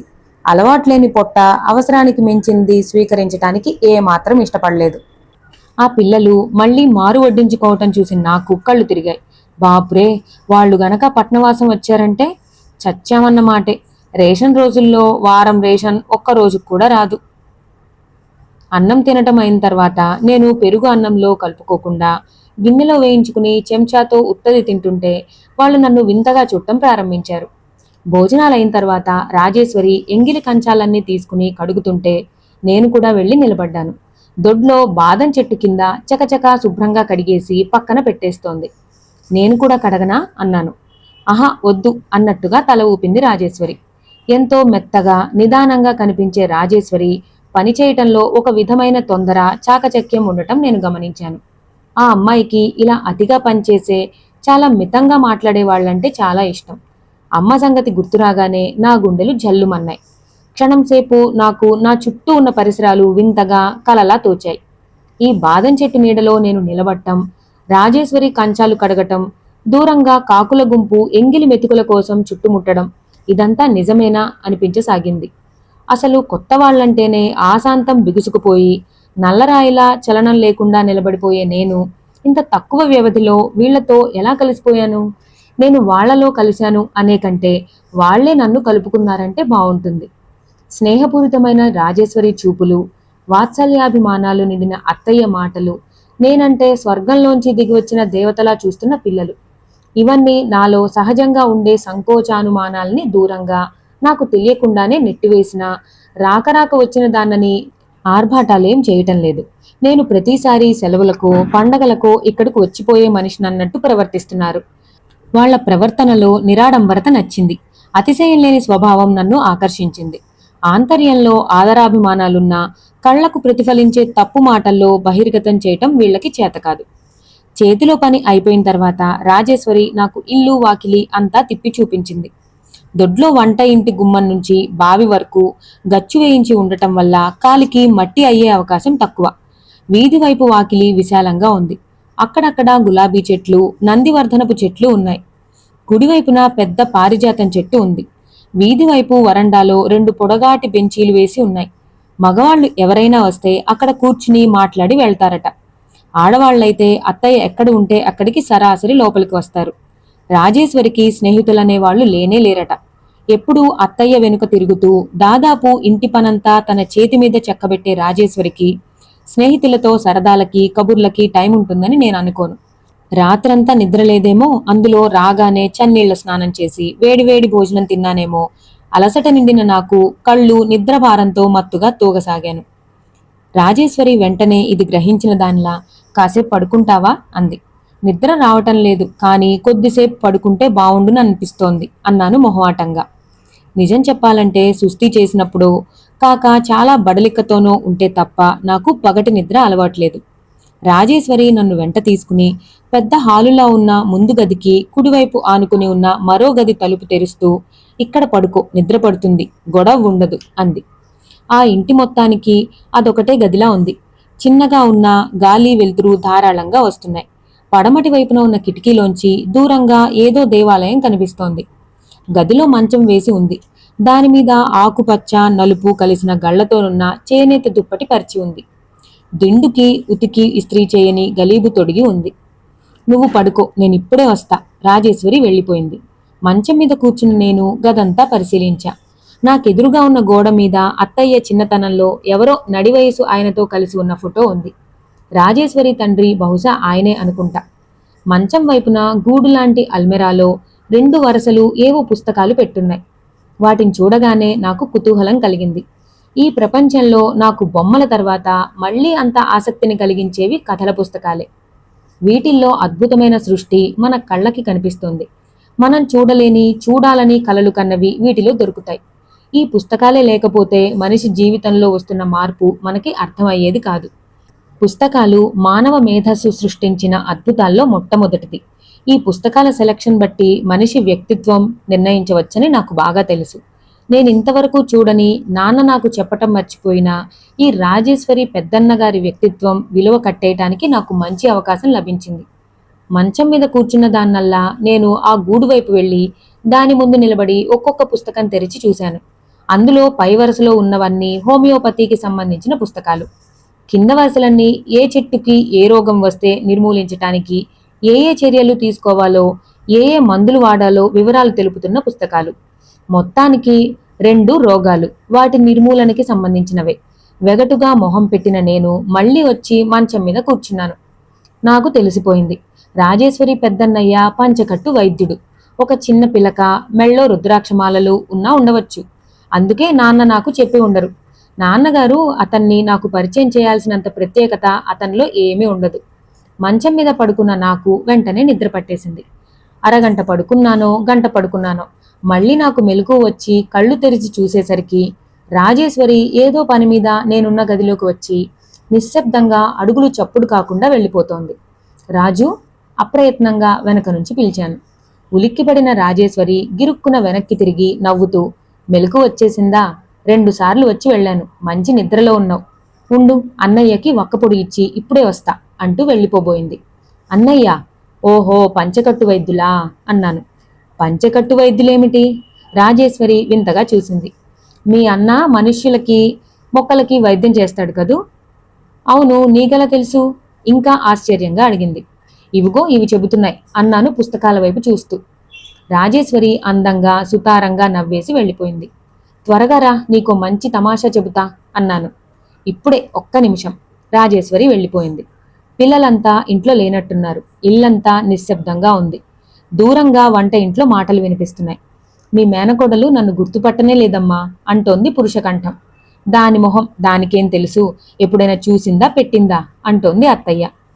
తెలియకపోతే తెలియకపోయింది, పోనీ కనీసం మీరెవరు అనైనా అడగవచ్చుగా.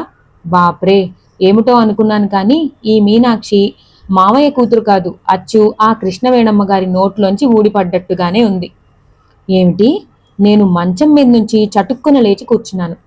నా ఇన్నేళ్ల జీవితంలో ప్రప్రథమంగా, అందులోనూ నాకు ముక్కు మొహం తెలియని అపరిచితుడి నోటి నుంచి నేను అచ్చు మా అమ్మ పోలిక అన్న మాట విన్నాను. ఎవరి ధీశాలి, ఒకసారి చూద్దాం అని లేచి వచ్చాను. వస్తుండగానే అదే కంఠం మళ్ళీ అంది. అమ్మా, నువ్వు పిల్లలు మరీ గొడవ చేస్తున్నారని తప్పనిసరిగా ఒప్పుకున్నాను, కానీ అసలు ఆ అమ్మాయి మన ఇంటికి రావటం నాకు ఇష్టమే లేదు. 1-2 రోజుల్లో వెళ్ళిపోతానంటే నువ్వు ఉండు గిండు అంటూ బలవంతం చేయకు.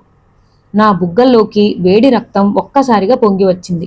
నా అడుగులు నేను నిగ్రహించుకునే లోపలే నేను వంటింటి గుమ్మం దగ్గరికి వచ్చేశాను. నేను అచ్చు మా అమ్మ కూతుర్నన్న ఆ ధీశాలి, ఆ వీరుడు, నన్నిక్కడి నుంచి త్వరగా పంపేయమని అత్తయ్యని హెచ్చరిస్తున్న ఆ వీరుడు అప్పుడే భోజనమైనట్టు సూచనగా భుజం మీద వేసుకున్న తువాలుకి చేయి తుడుచుకుంటూ పీఠం మీద నుంచి లేస్తున్నాడు. రాజేశ్వరి ఒక్కపొడి ఇచ్చేసి అతను తిన్న కంచం తీస్తోంది. అత్తయ్య భోజనం ఇంకా కాలేదు, మజ్జిగ అన్నం తింటోంది. నేను గుమ్మంలోకి వచ్చి నిలబడగానే ఇటువైపే రాబోతున్న అతను ఆగిపోయాడు.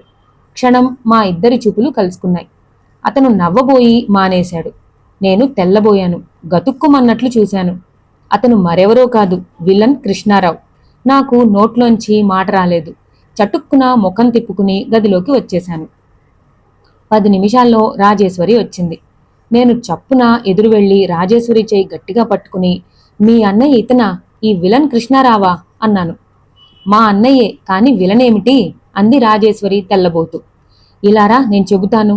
రాజేశ్వరిని చెయ్యి పట్టి లాక్కెళ్ళి మంచం మీద కూర్చోపెట్టి జరిగిందంతా క్లుప్తంగా వినసొంపుగా అందమైన మాటలతో చెప్పేశాను.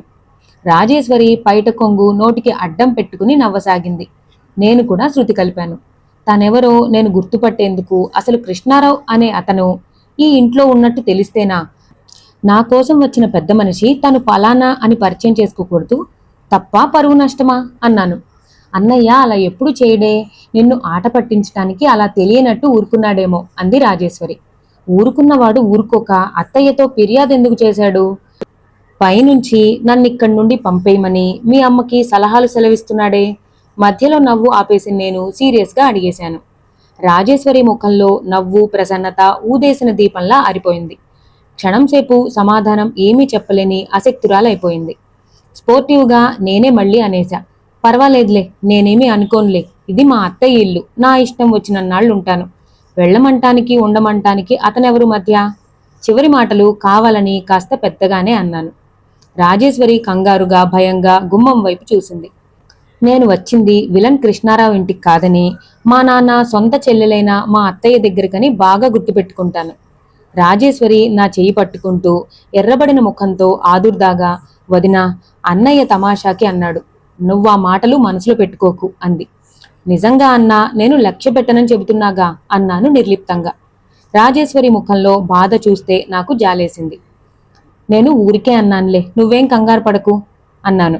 రాజేశ్వరి ముఖం ప్రసన్నంగా అయింది. రాజేశ్వరి తృప్తి కోసం పైకి అలా అన్నాను, కానీ నేను చస్తే ఆ మాట మర్చిపోతానా? కృష్ణారావు నిజంగా విలనే, లేకపోతే నేను అచ్చు మా అమ్మ నోటి నుండి ఊడిపడ్డానంటాడా? నా సంగతి తనకేం తెలుసునని? రెండోది, నాకు తనెవరో చెప్పకుండా చనువు ప్రదర్శించి నన్ను కంగారు పెట్టి ఆట పట్టిస్తాడా? Mister Krishnarao, I will teach a lesson to you అనుకున్నాను. ఇక్కడితో మన నవలకి ఒక చిన్న బ్రేక్ తీసుకుందామండి.